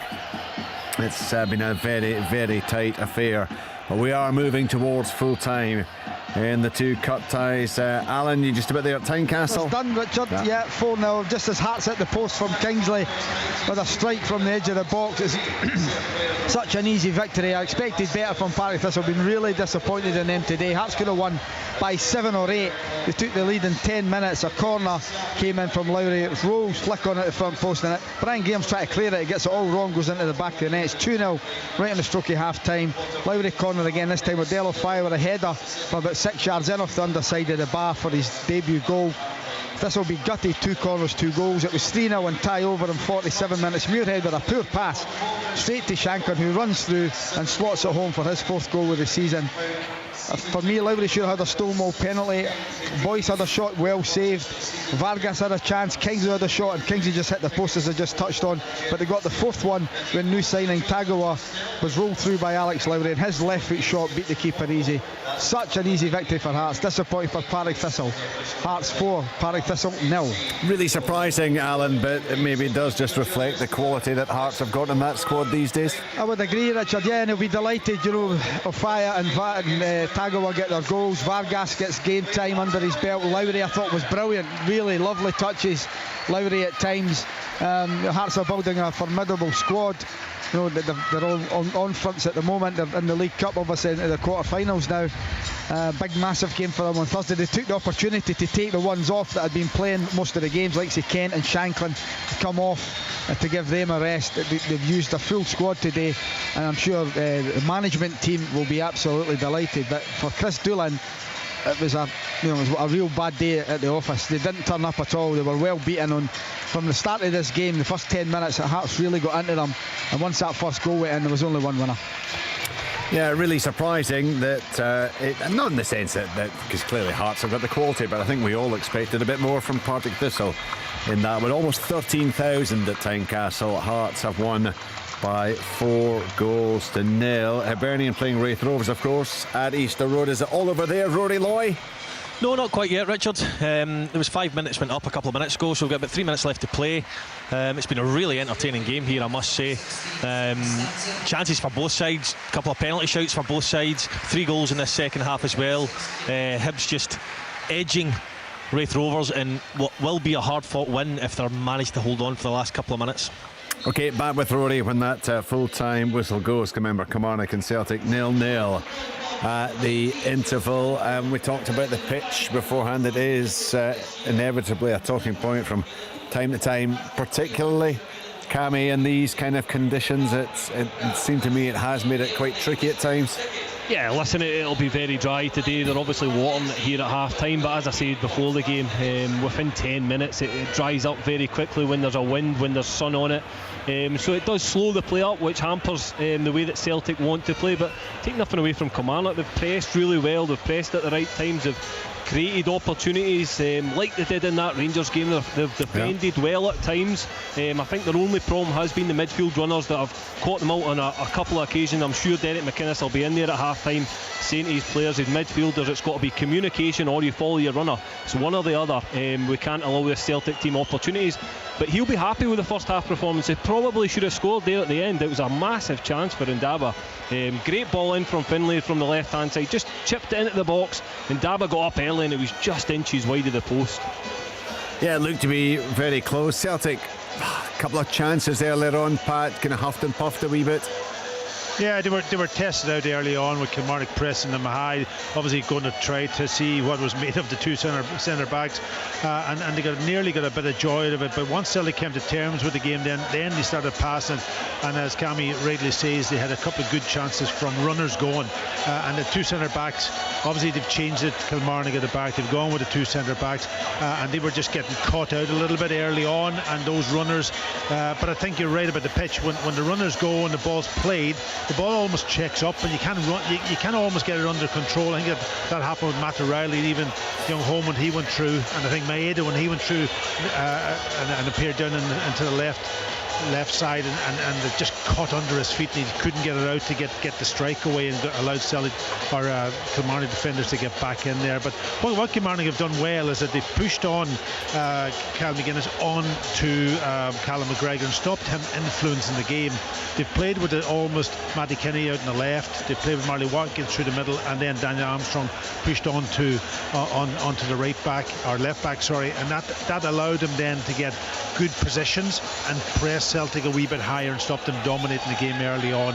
But Celtic having the ability and the team, you'll always know there will be periods in that first half where they will pin you back, and then it's about the quality. I think the big guy 𝓳𝓸𝓲𝓷𝓲𝓷𝓰, who stepped out at the back at times, didn't pick the right pass. There was gaping room at times for him to pick a pass for a runner going, and he elected to play it wide instead of playing it through the middle, and that's what and they got away with it, Kilmarnock, from that perspective. But overall, I think this game can go either way, and both managers will be doing their bit at half-time just to try to maybe, Brendan Rodgers will be trying to get Celtic to settle down, keep passing that first, second touch, but Derry McGuinness will be almost getting the guys to think a wee bit about the defensive side, but still press high.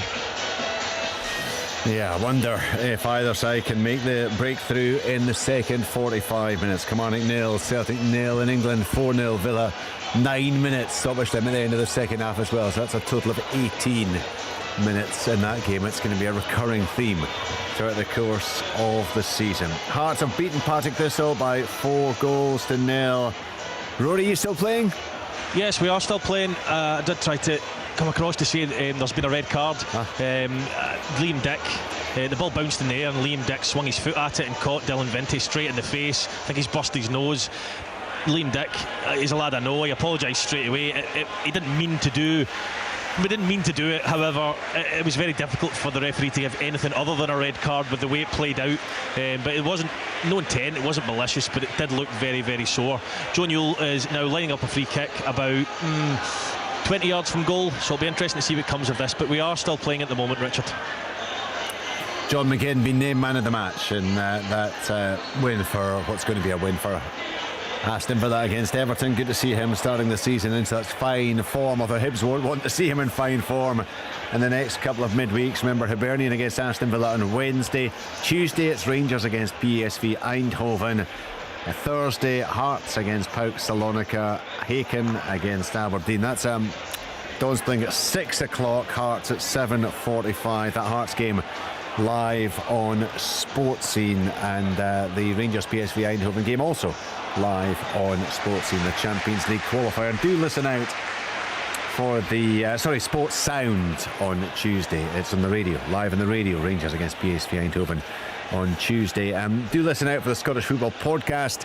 That gets published every day, Monday to Friday, as the guys reflect on all the big talking points, the big news stories in Scottish football. Never any shortage of discussion points, and I know always a good listen, always very popular, so you can download that wherever you get your podcast. Certainly get it at BBC Sounds. Rory. Yes, indeed. It's full time at Easter Road. It finishes Hibs 2, Raith Rovers 1 in a highly entertaining second half.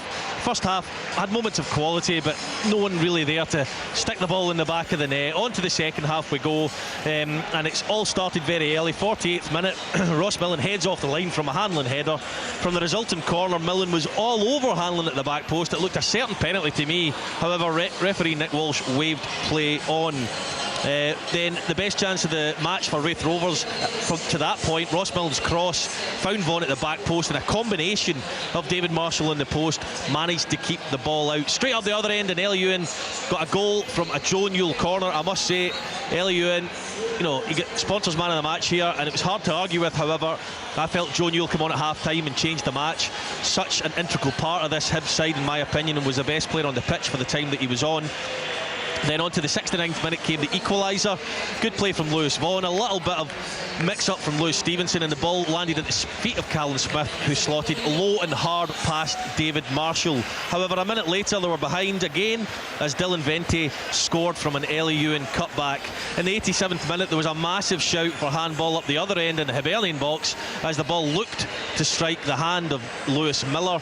Again, Nick Walsh waved play on. There wasn't much to talk about between then and the final whistle, other than Liam Dick's red card, which I updated on you a couple of minutes ago, where he hit Dylan Vente in the face with a high boot, resulting in that straight red. Joe Newell did test the goalkeeper 𝓣𝓲𝓷𝓲𝓷𝓰 from the resulting free kick. However, the score did end here at Easter Road. Hibernian 2, Raith Rovers 1. So Hibernian make it through. Heart of Midlothian with that 4-0 win against Partick Thistle. Make it through. Got to say, Alan, it is shaping up to be, well, either way, it is going to be a heavyweight quarter-final lineup for the Viaplay Cup. You've got 7 Premiership sides. There will be an 8th. Obviously, it'll be either Kilmarnock or Celtic. Yeah, it's certainly looking like that, Richard. Well, it is that, I'm afraid. There's been no shocks at all. You normally get which is one. a shame, isn't it? Because you look for that. Certainly by this stage of the tournament, you're still hoping 1 or 2 of the lower league sides are still there. I thought, honestly, this game today at Tynecastle and the one at Easter Road, because of exertions of Thursday night from both clubs. It would have been, you know, more difficult. But this game here I was so disappointed in Paris. This I was looking forward to seeing them, and they never laid a glove on Hearts. And if the gulf is getting bigger, which it certainly looked like today, it's going to be a struggle, you know, to get these teams. This could be the norm, these teams getting through. You hope not, because you want teams to have a cup upset and a shock and get, you know, teams getting into the latter stages of cup competitions. But that's it. The League Cup is going to be all with the top flight, I'm afraid. Alan, thanks to you and indeed to Rory. Still just the one name to be sorted out for that quarter-final lineup. The draw to come later. Half-time 0-0. Kilmarnock Celtic.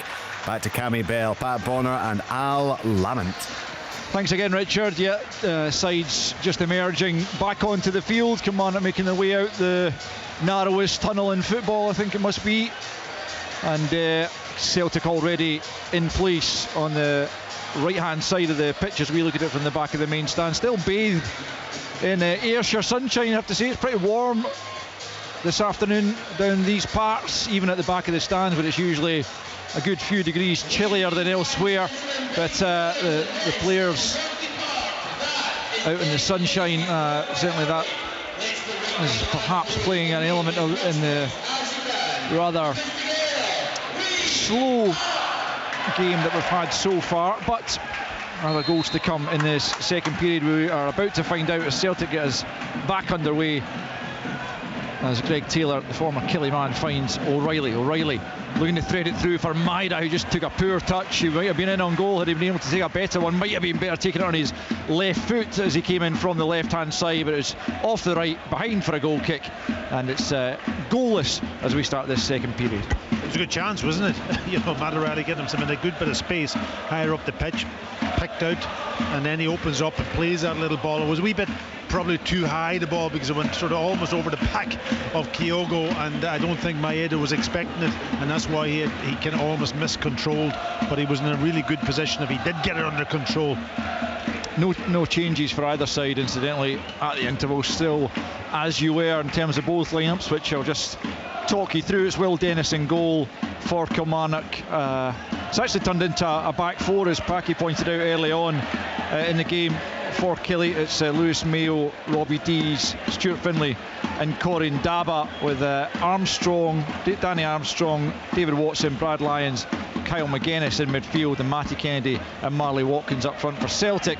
It's Joe Hart in goal, Anthony Ralston, Gustav Lagerbielke, Mike Nawrocki and Greg Taylor at the back, Callum McGregor, Matt O'Reilly, Odin Holm in midfield, and Lee Labada and Dyson Maida on either wing, with Kyogo up front for Celtic. It's Killie in possession, not for long though, as Lagerbielke picks up, but it's back now with Killie and Kyle McGuinness right hand side, trying to get away from Taylor, and assistant, who's a yard from the incident, flags and says that was a free kick to Celtic, which is quickly taken by their captain Callum McGregor. Back to Joe Hart, a couple of minutes gone in this second half and still no goals. Yeah, it looked a little bit soft to me. I think McGuinness put his hand on Callum McGregor, but he went over again, probably experience from him taking the free kick in that position.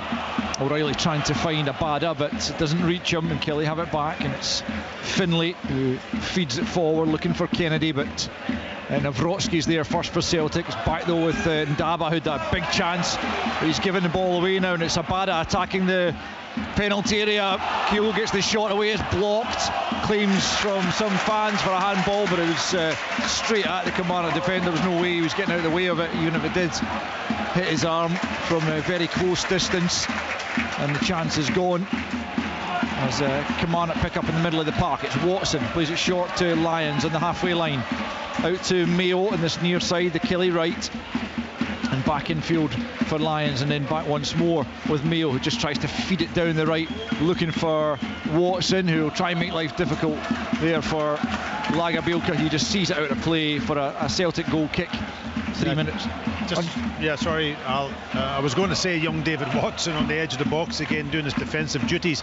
I've been impressed with him. You know, he's a young boy. He's only 18 years old, but he looks like a very important player for Kilmarnock, not just in this game, but I think for the future. What he does, he picks up really good positions to win the ball back, make challenges, recycles the ball very well for Kilmarnock. That's a good ball for Abada, right hand side into the penalty area it goes. Mayo straight behind for a corner kick, not taking any chances. It was beyond Kyogo, but Maida was lurking, and Mayo just sweeps it behind for a Celtic corner. But that was a better move from Celtic. Better run, better pass, getting in behind the defence. Just failed to pick out Kyogo, who had made the run across the near post, and he just didn't pick him out, which normally that's probably the ploy. Home into the penalty area it comes, knocked away by the Kilmarnock defence. Celtic trying to keep it alive. McGregor though fouling Danny Armstrong, and that's going to be the first yellow card of the game, I reckon, for the Celtic captain, just blocking Danny Armstrong off there, and Alan Muir shows the yellow. Yeah, again a clever foul from Callum McGregor there. Danny Armstrong looking to break away down the line, showing all his pace, and McGregor just uses his experience, takes a yellow card on the chin. But yeah, clever foul for me. Celtic haven't lost a domestic cup tie since the Scottish Cup semi-final against Rangers in April of 2022, and haven't lost in the League Cup since November of 2020 when they were beaten at home by Ross County. Some record. But Kilmarnock giving them a run for their money here this afternoon as Armstrong picks up right hand side up against Taylor, almost at the goal line, tries to take him on, breaks into the penalty area. Callum McGregor knocks it away.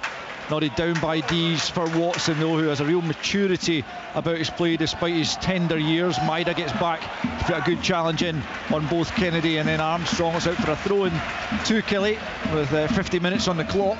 Still no goals. Taken by Mayo for Watson.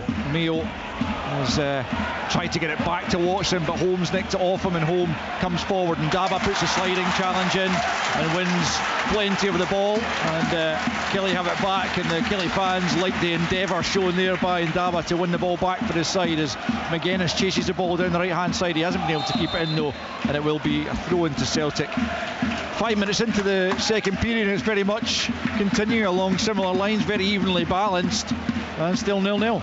Yeah, I think whoever gets that first goal will be delighted in this game, because I don't see a lot of goals in it.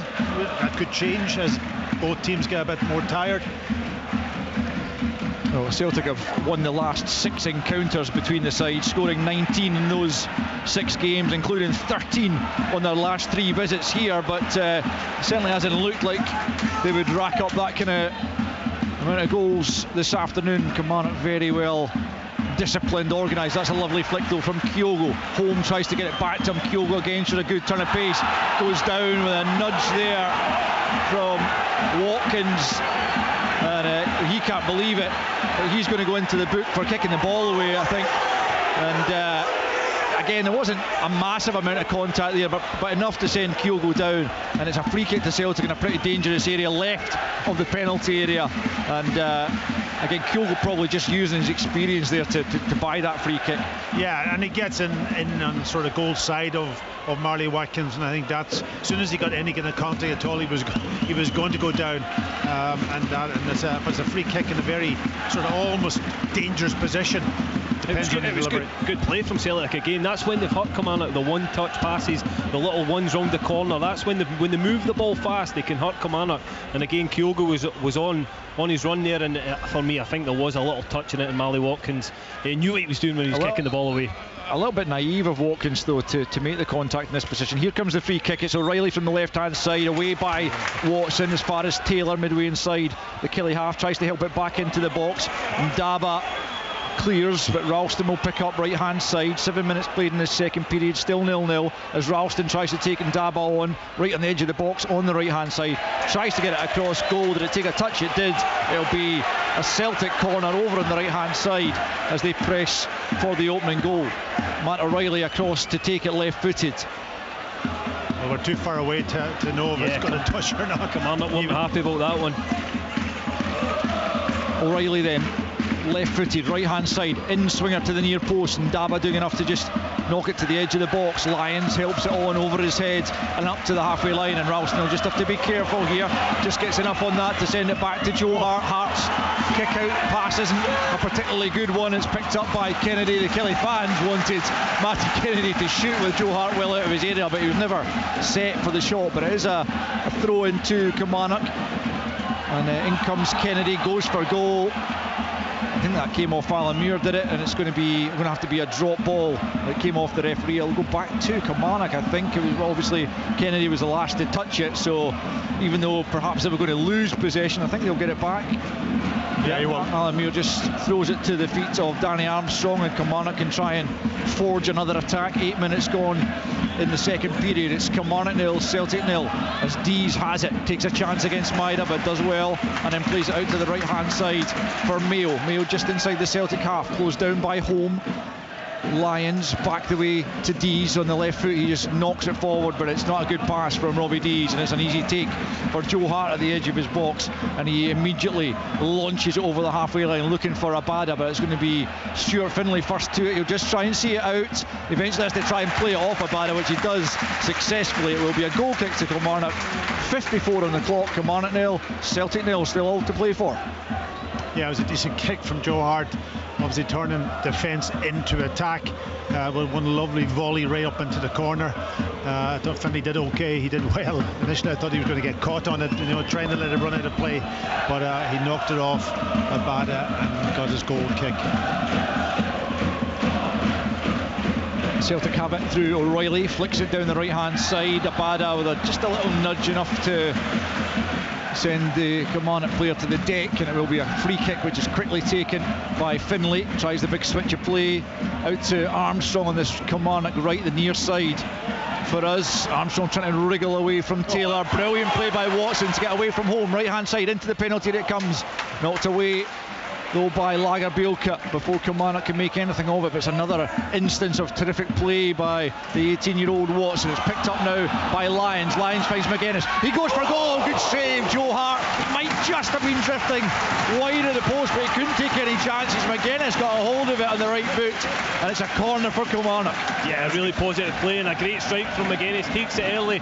Could have been just creeping wide, as you say, Dal, but Joe Hart's taking absolutely no risk and makes sure he got a good hand on that to make sure it's a corner for Kilmarnock.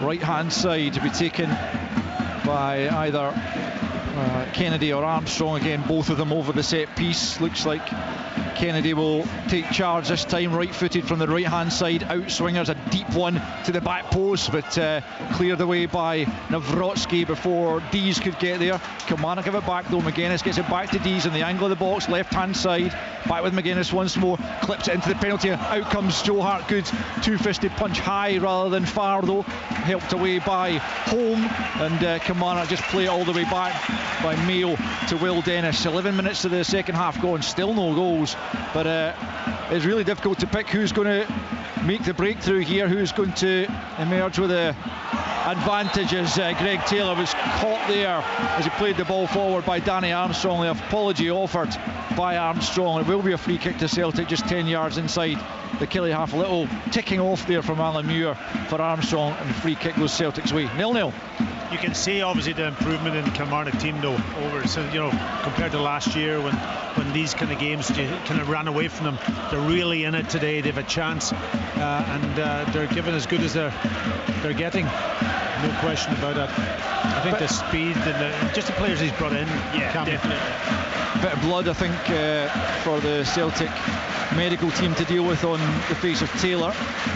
So they're down to 10 just momentarily as Callum McGregor stands over this free kick just inside Killie territory, gets it back from O'Reilly and then plays it back the way to 𝓳𝓸𝓷𝓷𝓷𝓰, who squares it to 𝓳𝓸𝓷𝓲𝓷𝓲𝓷𝓰, and now it's back with the Swede. 𝓳𝓸𝓷𝓷𝓷𝓷𝓰 turns it back to his goalkeeper. Hasn't been inspiring stuff from Celtic thus far, as Hart goes long looking for Abada. I wonder how long before either manager goes to the bench and tries to change things. I guess McInnes will be relatively happy with the way things are going, and just if his side could find the breakthrough and give them something else to cling on to. But they're performing really well against the treble winners from last season. And Daba takes the throw in down the left hand side. It goes high in the air off the head of McGuinness. Breaks away off Watkins down the left channel. It's a wonderful touch from Watkins, and he's up towards the edge of the penalty area. Not a massive amount of support, but he finds Armstrong, edge of the area. Can he get the ball out of his feet to get the shot away? He's closed down by Maida. Might get the shot in on the right foot. Comes across, goal! It's tapped in! Kilmarnock in front, and it's Marley Watkins! The shot from Armstrong was heading well assist as he taps in at the back post, and Kilmarnock are in front. It's Kilmarnock 1, Celtic 0. Yeah, absolutely brilliant bit of play from Marley Watkins to start the move off down the left-hand side, left the Celtic defence, and then put a great ball into Danny Armstrong, who had held his run to the 18-yard box. He gets a shot across, and there he is, Marley Watkins at the back post to tap in. And listen, Kilmarnock have started this second half brilliantly. You see Greg Taylor coming on the pitch. Was that a factor that Kilmarnock got that opportunity? It was. Maeda was asked to go into almost a left back position, and I was just looking earlier, obviously Daniel Armstrong was out in this sort of right hand side, and if they could get the ball out to him, I'm saying they have a chance in a 1v1. Eventually it did come to him, and when he almost set up Maeda, he kind of dropped the shoulder, went round him. It wasn't I think he was trying to shot, actually. It wasn't a cross, and he missed it, but he took him on in a 1v1, and that's what created the opportunity then for Watkins at the back post. The composure from Marley Watkins out wide left for me at the start of the move, because he got his head up and he seen that Danny Armstrong actually held his run, and it was a brilliant pick out, as you say. There's a check going on here now. Every goal is checked, but it's okay. The referee points to the centre circle, the goal stands, and so on our end, Kilmarnock do have that goal I was just talking about a moment ago, something for them to really cling on to. They have a 1-goal advantage against the League Cup holders Celtic, and you have to say, you can't really argue that they don't deserve it. No, absolutely.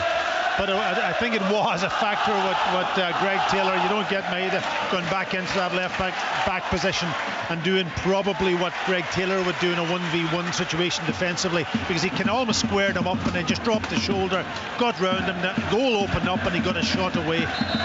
Yeah, I think it was a factor, but listen, Kilmarnock have absolutely capitalised on it. For me, Celtic haven't done enough in this game going forward. They've not created enough opportunities to hurt Kilmarnock. Kilmarnock have been really disciplined, organised, composed at times as well, and they've started this second half very, very well. They've got a throw in midway inside their own half an hour still to play, plenty of time for a side of the calibre of Celtic to get themselves back into it, but Kilmarnock have put themselves in the driving seat as they look to try and take their place in the quarter-final alongside the 7 others who've already booked a place. Stuart Finlay just asked Will Dennis to come and claim the through ball there, as he does eventually. Just over an hour played at Rugby Park. Kilmarnock 1 thanks to Marley Watkins' second goal of the season. His other came against Albion Rovers in the group stage. Never a prolific scorer, you would have to say, in his time in Scottish football previously, but I think he's been marvellous since he's come in to the Kilmarnock side, and like his teammates, absolute workhorse as well. Everyone putting in a shift out there for Kilmarnock, as they absolutely have to against a team of the quality of Celtic, and they've earned themselves a 1-goal advantage with just under half an hour to play. It's back with Joe Hart, who plays it out to the left hand side to Taylor, who's obviously back on the park now. He plays it once more to Joe Hart inside his 6-yard box, takes a touch, clips it away to the right hand side, won by Ndaba, and McGuinness was going to be offside, so he couldn't go for it, and it's all the way through to Joe Hart. But Derek McInnes down there in his technical area, his game plan is working to absolute perfection, as it did against Rangers, and like they did against Rangers as well, they managed to get themselves a goal in front. There's a good mentality to Kilmarnock. You know, they are pressing high, they're not allowing Celtic to dominate, and Celtic are struggling just to get a control and a grip on this game. Abada into the penalty. It's a poor cross from the young Israeli, though, right into the gloves of Will Dennis, and that'll suit Kelly down to the ground as Brendan Rodgers ponders away back into the game. The whistle comes actually from the Celtic manager. It's David Turnbull, I think, is getting a call, maybe Yang as well. And we'll see what comes of that. A couple of changes potentially for Celtic as they look to get back on level terms. They've got a free kick midway inside their own half. For me, touching on Kilmarnock, listen, there's a real understanding in Derek McInnes' side this season of what's expected, the work rate as well.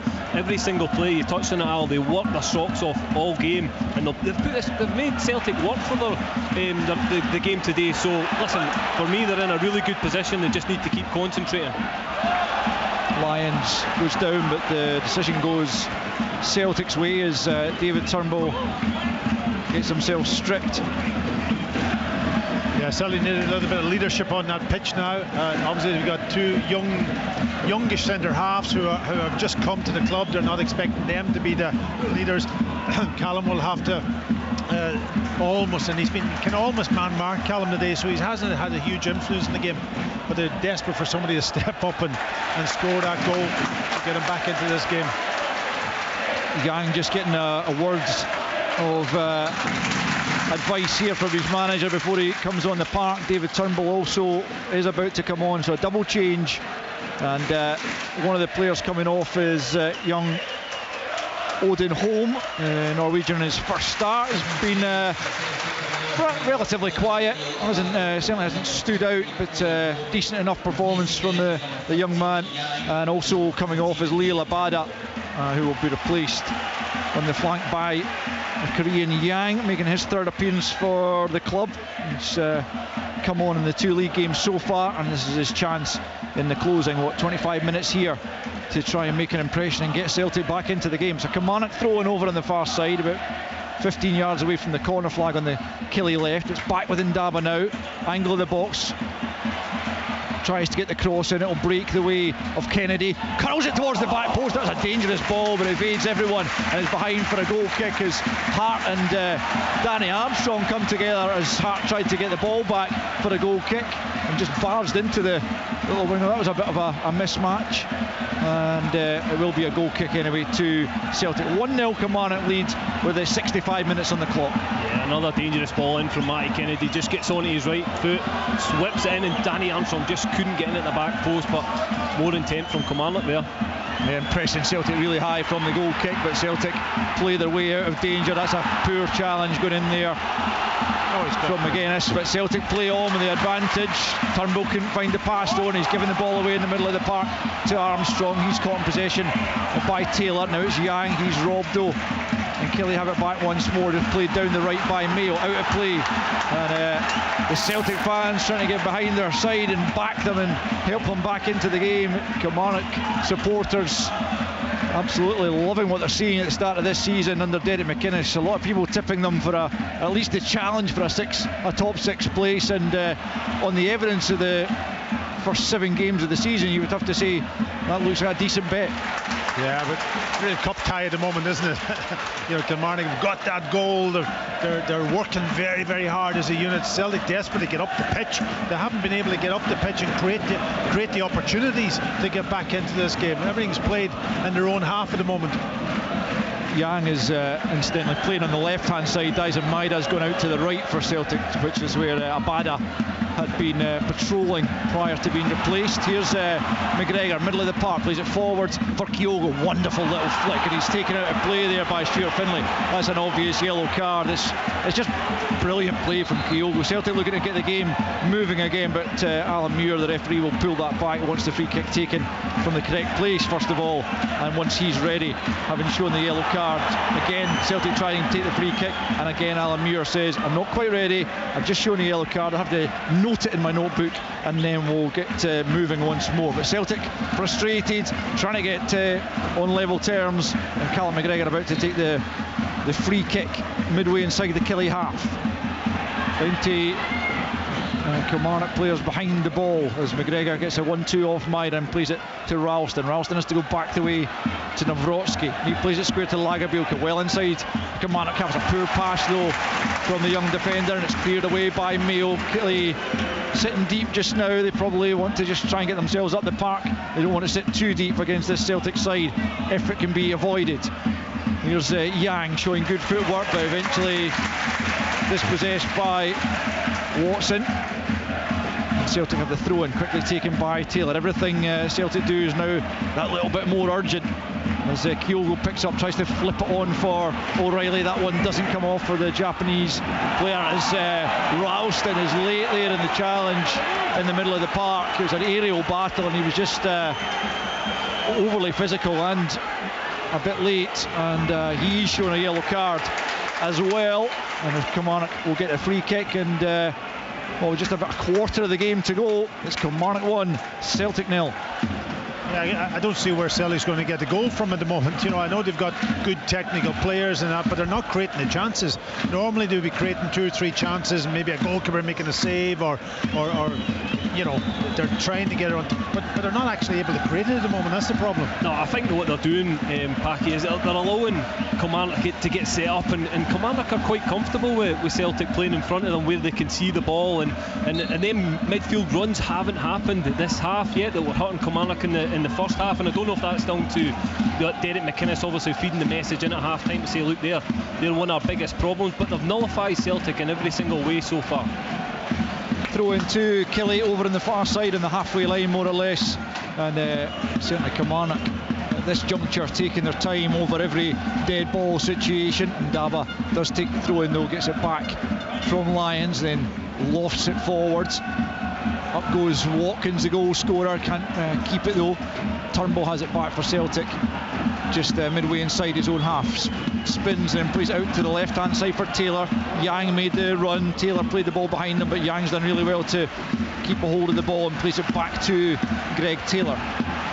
Now it's 𝓳𝓸𝓷𝓲𝓷𝓰 at centre back for Celtic, playing it short for his new partner 𝓳𝓸𝓲𝓷𝓲𝓷𝓰. McGregor trying to get on the ball to influence the game, but as Packy has pointed out, Kyle McGuinness particularly has just sat on him more or less all game and not allowed him to dictate the play as he is so capable of doing when allowed the time and space. And Celtic have really struggled to create, particularly in the second half.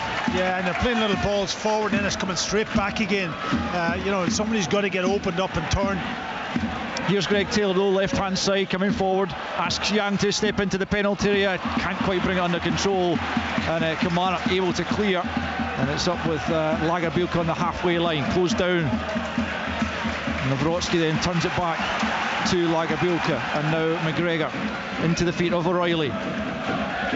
Celtic struggling to find the fluidity in their play that we're so accustomed to in the last couple of years in particular, as Greg Taylor though picks up and moves into the Kilmarnock half. O'Reilly now, centre circle, McGregor out to the left hand side for Yang, trying to isolate Lewis Mayo, running at him left then right, and he's just gone over. Oh, it looks like he's maybe hurt himself here. Oh, that could be nasty. He just went down, he seemed to lose his footing, and he's just holding his face. I really hope this is not, it's one of those ones that he goes down and I just wonder, is it the knee? He's got a bit of a bang in the face, I think. Oh, it was a trailing hand, there was nothing malicious in it whatsoever. He's obviously trying to take Lewis Mayo on, and it just didn't. He just a trailing hand that caught him. Yeah, in the he's face. fine. I thought he'd gone down without any contact, and then maybe his knee. You know, sometimes when there's no contact and it's an ACL or something like that. But actually, as you say, Packy, there maybe was a little bit of contact with the face, and they went down clutching that, and the home fans didn't like it, and they got nothing for it, and it's out for a Celtic throw-in.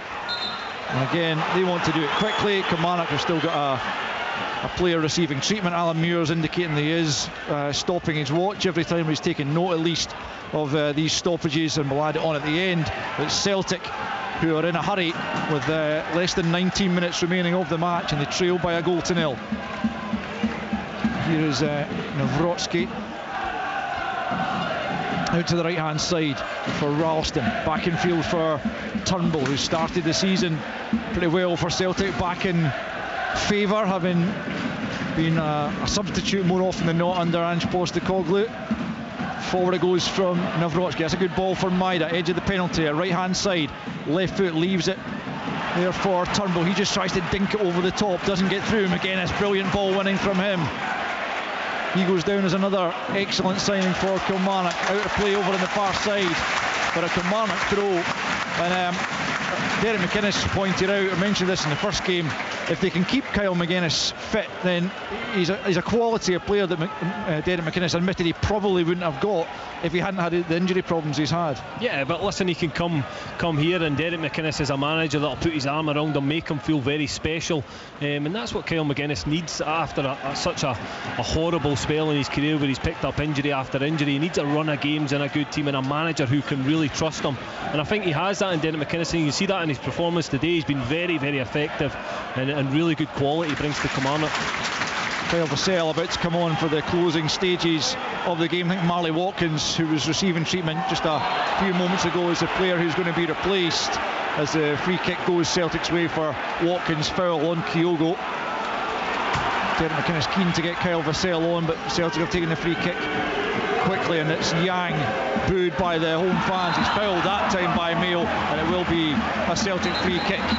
Danny Armstrong trying to prevent that being taken quickly, and Alan Muir's quickly across to say less of that, as Vassell will come on, and it will indeed be Marley Watkins, who, as things stand, is the match winner. Certainly the difference between the sides just now, tapping in at the back post to split the sides, and it's been a wonderful performance from Marley Watkins this afternoon.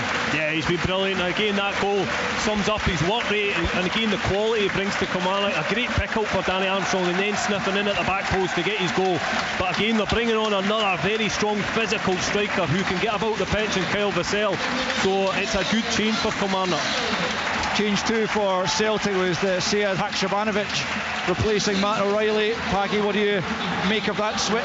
Yeah, well, he'll play probably in a more forward position. I think if I look at Matt O'Reilly today, he's kind of almost played alongside Callum McGregor in the middle of the pitch. I think they need to get bodies higher up the pitch and get into those little spaces.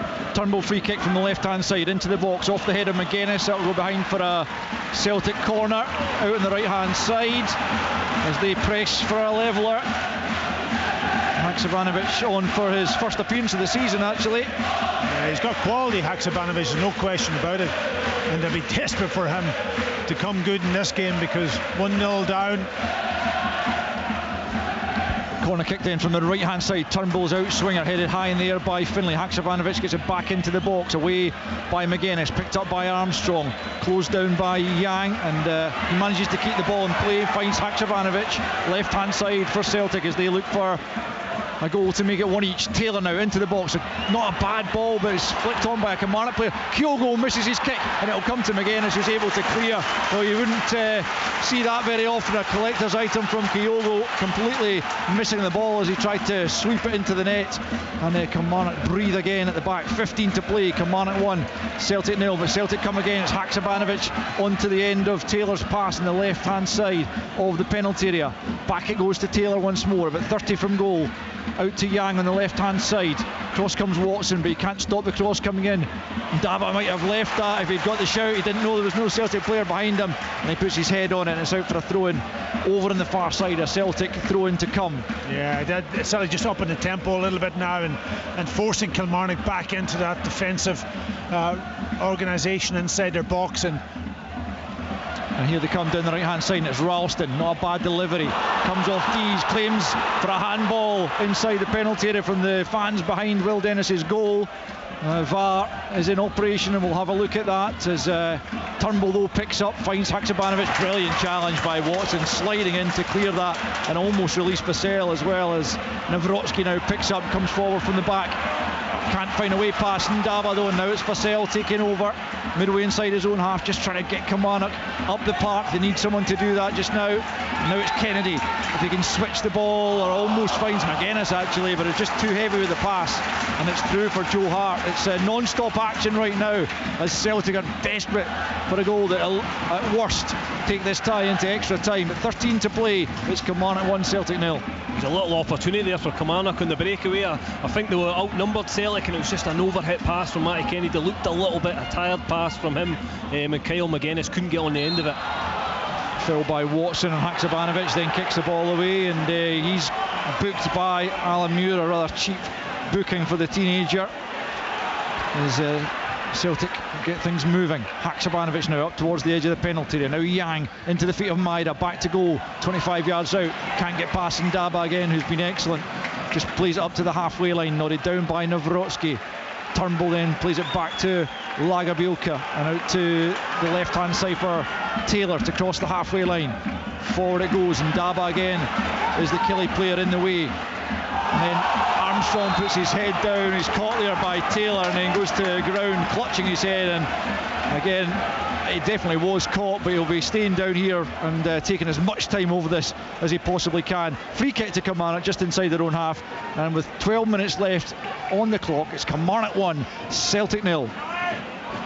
was slack play from Greg Taylor, gave a pass into the midfield that went to absolutely nobody, and then Danny Armstrong just manages to go up for the challenge and a high boot from Greg and gives away the free kick. Exactly what Kilmarnock want, because there was some sustained pressure there from Celtic. They were having to defend the box and they were doing that very, very well, and they'll just try and take the sting out of the game at the moment. Very much so. Armstrong will be fine though. Can't remember the goalkeeper having too many saves. No. Well, Dennis, in the Kilmarnock goal, that's the disappointing thing, I think, from Celtic's perspective today. Mayo with a free kick from just inside his own half into the penalty area, looking for 𝓣𝓱𝓪𝓷𝓲𝓷𝓰, but headed away by 𝓳𝓸𝓲𝓷𝓲𝓷𝓰. Callum McGregor picks up, gets out to the left hand side. Yang just tries to play it beyond Mayo, comes off the full back though, and out for a throw in to Celtic. Rory McKenzie is stripped and ready to come on as soon as Derek McInnes gives him the nod, as Yang nudges it back to Taylor.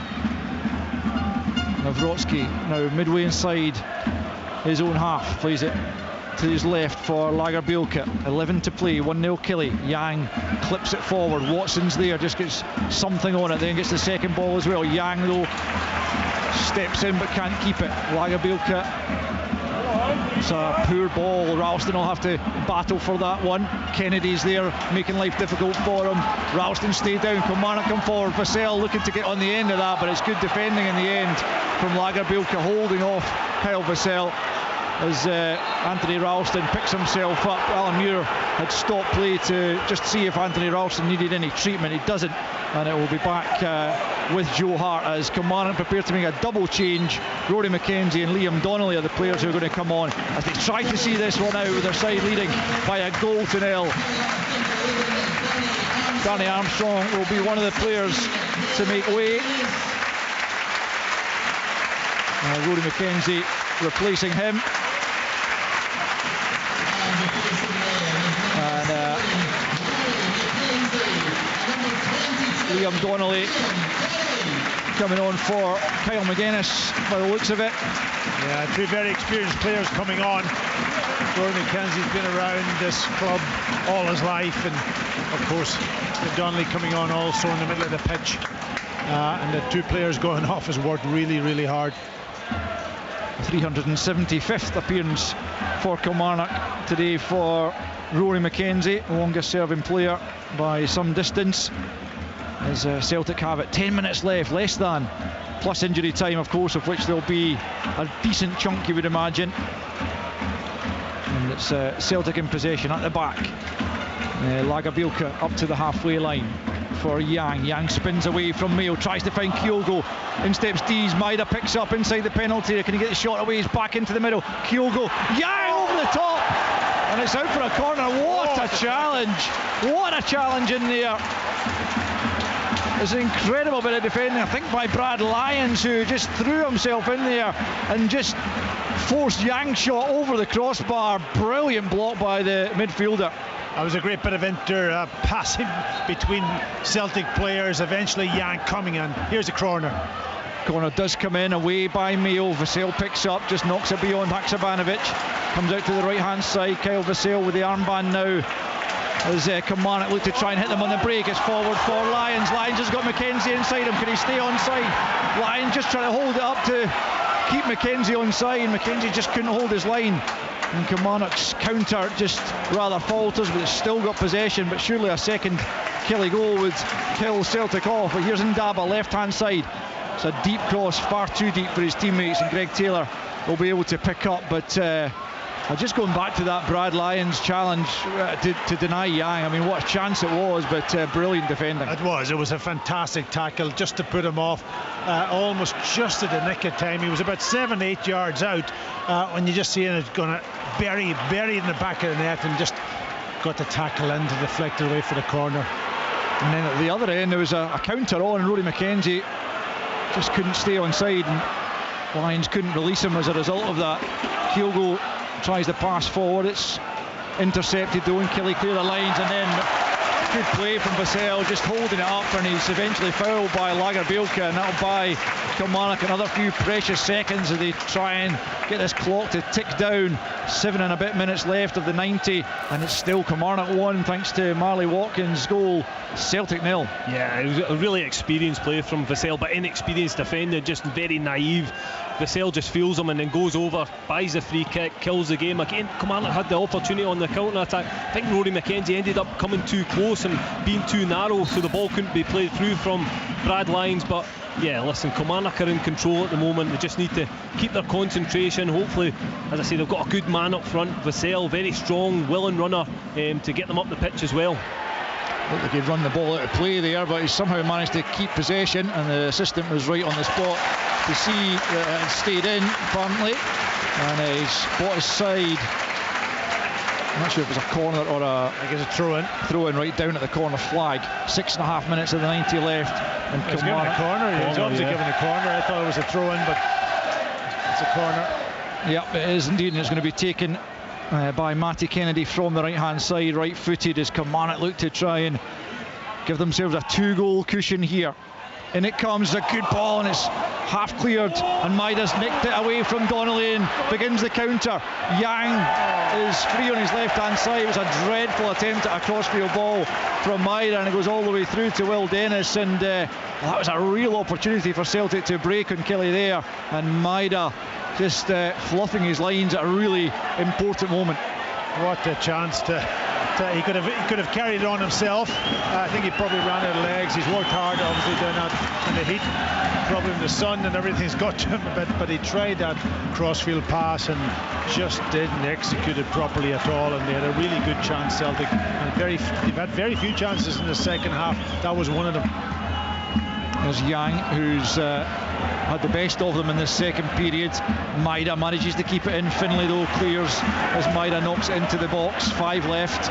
Kilmarnock 1, Celtic 0 in the final League Cup second round tie. Already into the hat yesterday, Aberdeen, Rangers, Ross County, Livingston and St Mirren. Hearts and Hibs joining them over the course of the afternoon. Can Kilmarnock oust the cup holders and hold on to this 1-goal advantage they've established in the game here? There will just not be enough quality from Celtic going forward, as we spoke about before. The Kilmarnock goalkeeper hasn't really had too many saves to make. That block there from Brad Lyons is probably the closest Celtic have got to a goal in the second half. Kelly coming forward. Donnelly plays the header though off Watson. Thumping into the challenge there with 𝓳𝓸𝓲𝓷𝓲𝓷𝓰, and 𝓳𝓸𝓲𝓲𝓷𝓲𝓷𝓲𝓷𝓰 comes off second best. Liam Donnelly wasn't hanging back there. I think he's hurt himself as well. He didn't want to initially go down, but eventually having to. And I wonder if he'll need some treatment. That was a really jarring challenge, that one. Neither player pulling out of that, that's for sure. 1-0 Kelly with 4 to play as the Kelly physio comes on to treat Liam Donnelly. Yeah.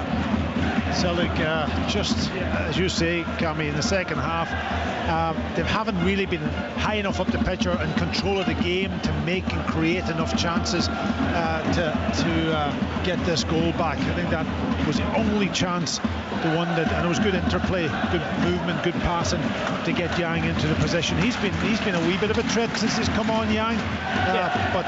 I think he's brought a little bit of a spark to Celtic, but definitely not enough. I think when Celtic today have hurt Kilmarnock, it's been that intricate, fast passing, one-touch passing. We've not seen enough of it throughout the 90 minutes so far, and I've been a little bit disappointed from them, from what they've actually brought to the game. But take nothing away from Kilmarnock, because they've been so disciplined and worked really, really hard and made it difficult for Celtic to get any rhythm within this game. Having said that, I don't think anyone in Kilmarnock colours, be the players, management, supporters, will be writing Celtic off, because I think we've seen so many times over the years that Celtic capable of striking late, whether it be equalisers, winners or whatever, and they're more than capable of doing that again this afternoon as Celtic have the ball through 𝓳𝓱𝓪𝓷𝓲𝓷𝓰 midway inside the Killy half, trailing by a goal to 0, but out it goes to Yang, left hand side up against Mayo, trying to trick his way by him. 𝓳𝓱𝓪𝓷𝓲𝓷𝓰 once more, Taylor's in lots of room, left hand side, the ball goes to him, claims for handball as the cross came in and it came off The Kilmarnock player Matty Kennedy as he dived to try and block the cross. Nothing given by the referee as the throw-in's taken. Turnbull lays it off to Haksabanovic inside the box. He goes down, howling for a penalty of the Celtic fans behind the goal. Again, Alan Muir is unmoved. Celtic come forward down the right-hand side now. It's Ralston trying to get into the box. Not a bad ball to the back post. Away by Mayo. Yang trying to keep it alive, but it's Watson who gets it clear up towards 𝓲𝓱𝓪𝓷𝓲𝓷. 𝓲𝓱𝓪𝓷 holds on to it and lets it drop to McKenzie. 2 minutes to play of the 90. McKenzie now looking for options ahead of him. And then slides 𝓳𝓸𝓲𝓷𝓲𝓷𝓰 to knock it out of play. Yeah, that was a dive from Haksabanovic on the edge of the box. There was no way it was a penalty. He's obviously going to the referee now, protesting, but definitely dive for me. Yeah, I'm totally with you. The way that he threw himself forward, it looked a dive. It was a very desperate dive as well at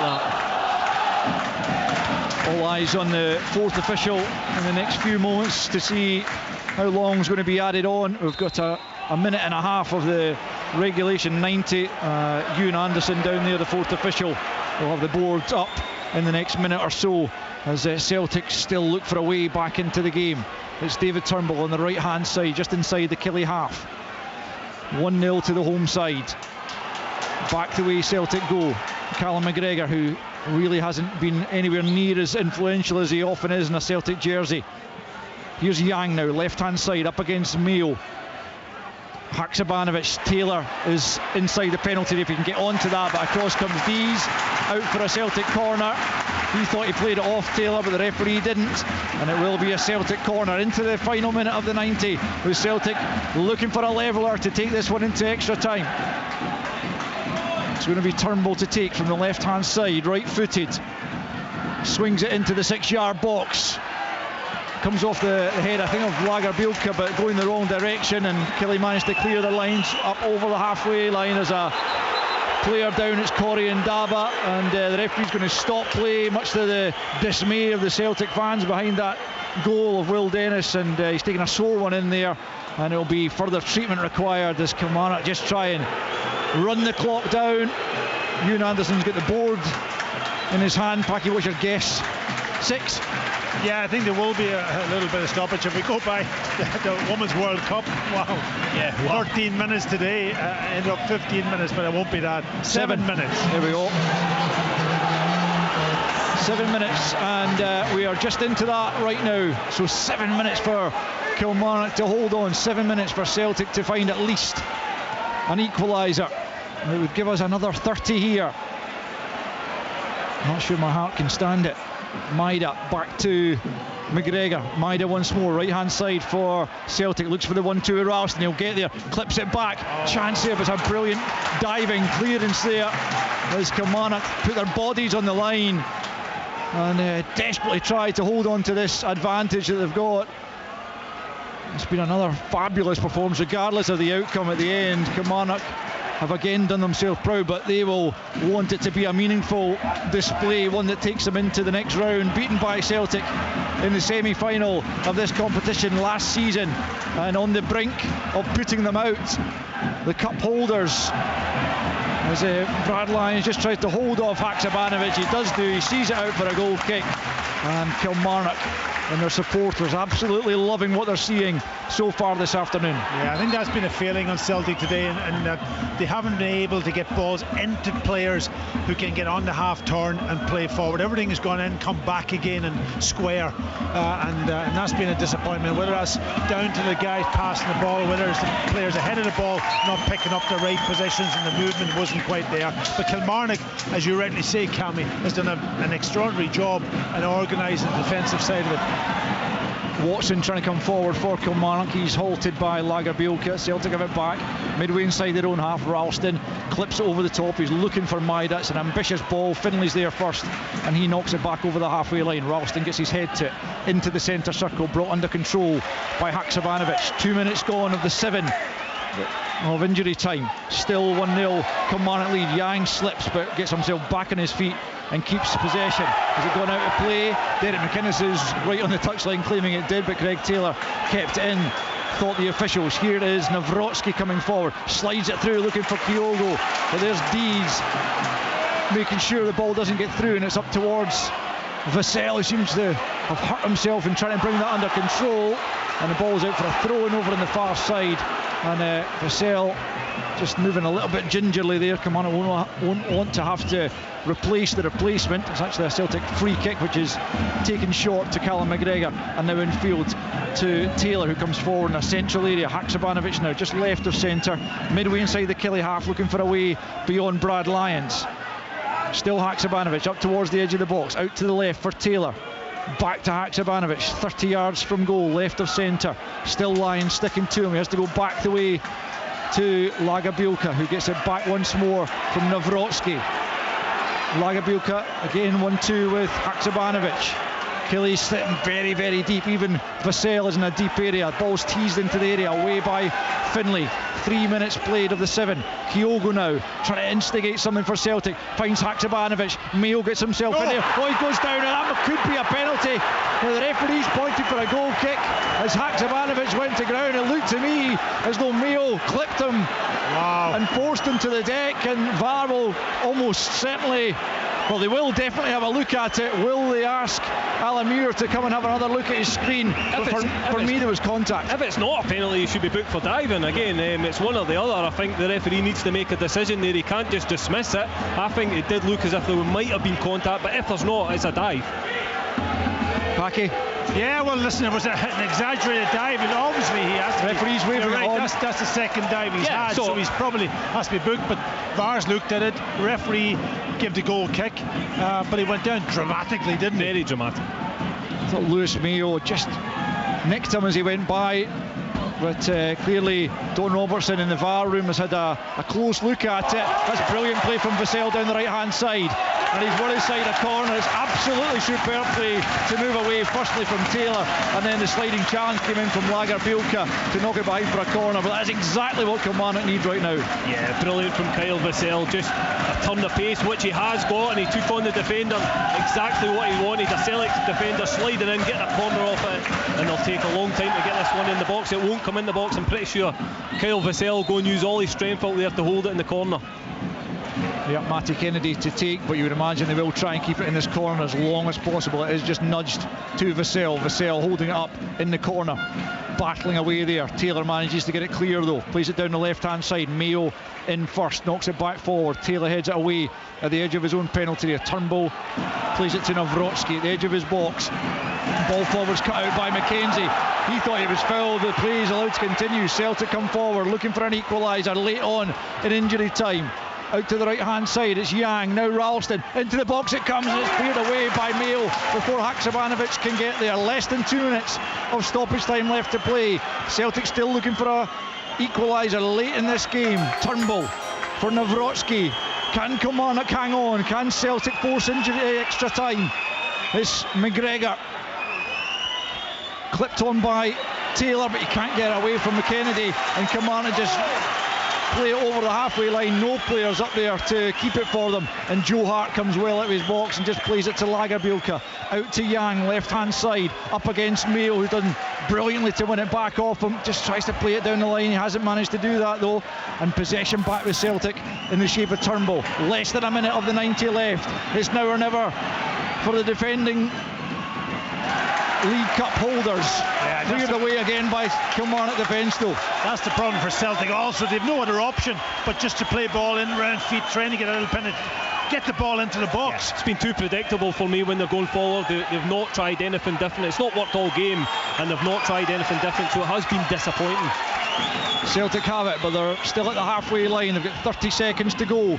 Is there to be late drama here at Rugby Park, or is the drama going to come in the shape of a cup shot? I think the Kilmarnock fans think it's all over, but it's not. It's a throw-in, and the Kilmarnock fans thought that was the full-time whistle. And there's somebody running on the pitch, young lad. I think he's a photographer. He thinks it's all over. It's all over too. Brilliant. It's got a throw into Celtic. They've still got a few seconds to try and get an equaliser, but they're going back the way. Alan Muir, all eyes on him, the referee. The Kilmarnock fans desperate for the full-time whistle. Kyogo now trying to inspire his side from the deep area. Liam Donnelly in front of him. He has to go back the way to 𝓳𝓸𝓲𝓷𝓲𝓷. We're over the 7 minutes as he plays it out to the right-hand side. Ralston keeps it in.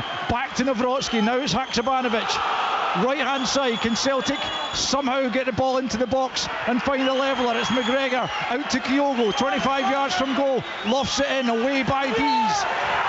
Now it's all over, and Kilmarnock have done it. What a result, what a performance from Derek McInnes' side.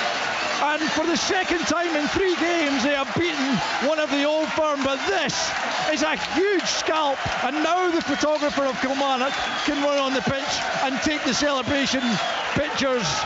He was a little bit early in his celebrations a moment ago. But now the Killie fans can really enjoy the moment. Celtic troop off, having lost their crown. It was a wonderful performance from the home side. Thoroughly deserved in the end. The goal, when it came, was from Marley Watkins as he tapped in just before the hour mark. Danny Armstrong's shot at goal was going to head wide, but there was Watkins at the back post to tap into the empty net. And Celtic couldn't respond. The best chance that came for the equaliser failed to substitute Yang, but Brad Lyons, typifying the Kilmarnock performance, threw himself in the line of fire to direct the ball over the top, and Celtic couldn't produce an equaliser. And so it's Kilmarnock who take the place in the last 8 of the competition, and the celebrations around Rugby Park can really kick off now. What an afternoon. It finished at Rugby Park. Kilmarnock 1, Celtic 0. The Scottish League Cup. Live on Sports Sound from BBC Radio Scotland. Where Scottish football lives.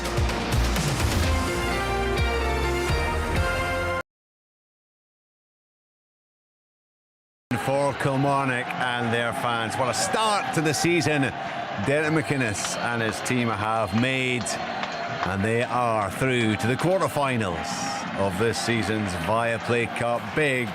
Big celebrations at Rugby Park. Stuart Findlay leading those. Been in and out of the club so many times, of course. Certainly back and making a real impact this time round, and those Kilmarnock fans all standing on their feet and applauding their heroes. It was a wonderful moment where the whistle went, and well, certainly at least one person inside the stadium thought it was all over. One of the club's official photographers running on with his Kilmarnock bib on, his camera in hand, somewhat sheepishly had to then get back off the pitch. He is going to get absolute pelters from within the club. Certainly the cameras caught him. I think it was established pretty quickly he was not a pitch invader, but just an over-enthusiastic snapper. He's on there now, he's getting the pictures. There will be plenty pictures for those Kilmarnock fans to enjoy, and they, like the other successful teams, can now look forward to the draw for the quarterfinals. Aberdeen, Rangers, Ross County, Livingston, St Mirren, Hearts, Hibernian, and now Kilmarnock.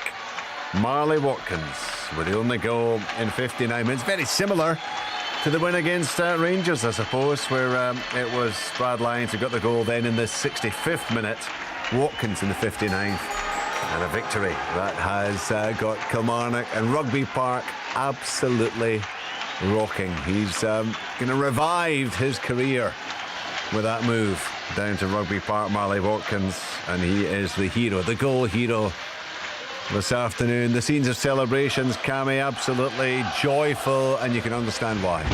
Yeah, again, brilliant scenes here. For me, listen, Kilmarnock fully deserved that result today. I felt as if they wanted it a little bit more than Celtic. They put a lot of work rate in there. They were very disciplined in their shape that Derek McInnes set them up. I think Derek McInnes needs to take huge amount of credit as well. The way that he went about the game and how they were going to try and hurt this Celtic side, who are a very good side on their day. But they were, for me, I just felt as if Celtic today run out of ideas, and they continuously tried to break Kilmarnock down the exact same way, and it wasn't working. They were trying to play through them, they couldn't get any sort of joy. And it was you're right, Richard, it was a very similar performance to the Rangers one, where they reduced the opposition to very few opportunities. I mean, I don't remember Will Dennis making too many saves in the game. Cammy, I'm just going to interrupt you there because we're heading to the point where we're going to have to offer a choice of listening. So If you do want to continue the football, make sure you're tuned in to BBC Radio Scotland 810 medium wave. You get us online, of course, at bbc.co.uk/sportscotland. If you're listening on digital, make sure you are tuned in to BBC Radio Scotland Extra. So, Gary, and as your request, we'll be continuing the usual FM programming coming up at on FM at 5 o'clock. But we will stick with the football, obviously, to get the reaction and to get you the draw for the quarterfinals. So if you want to stick with the football, make sure you are with 810 medium wave, online at bbc.co.uk/sportscotland, or on digital at BBC Radio Scotland Extra. On digital radio, FM, your smart speaker, and on BBC Sounds. BBC Radio Scotland. The news at 5 o'clock. I'm Amanda Medulo. Scotland's National Clinical Director says he's concerned about winter amid a summer upswing in COVID cases. Professor Jason Leach told The Sunday Show that 200 people were admitted to hospital with the virus last week. He's urging eligible people to get vaccinated when the programme starts next month, but says there's a change to routine testing for healthcare workers and vulnerable people.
Good evening to you all, and I hope you've had a great weekend so far.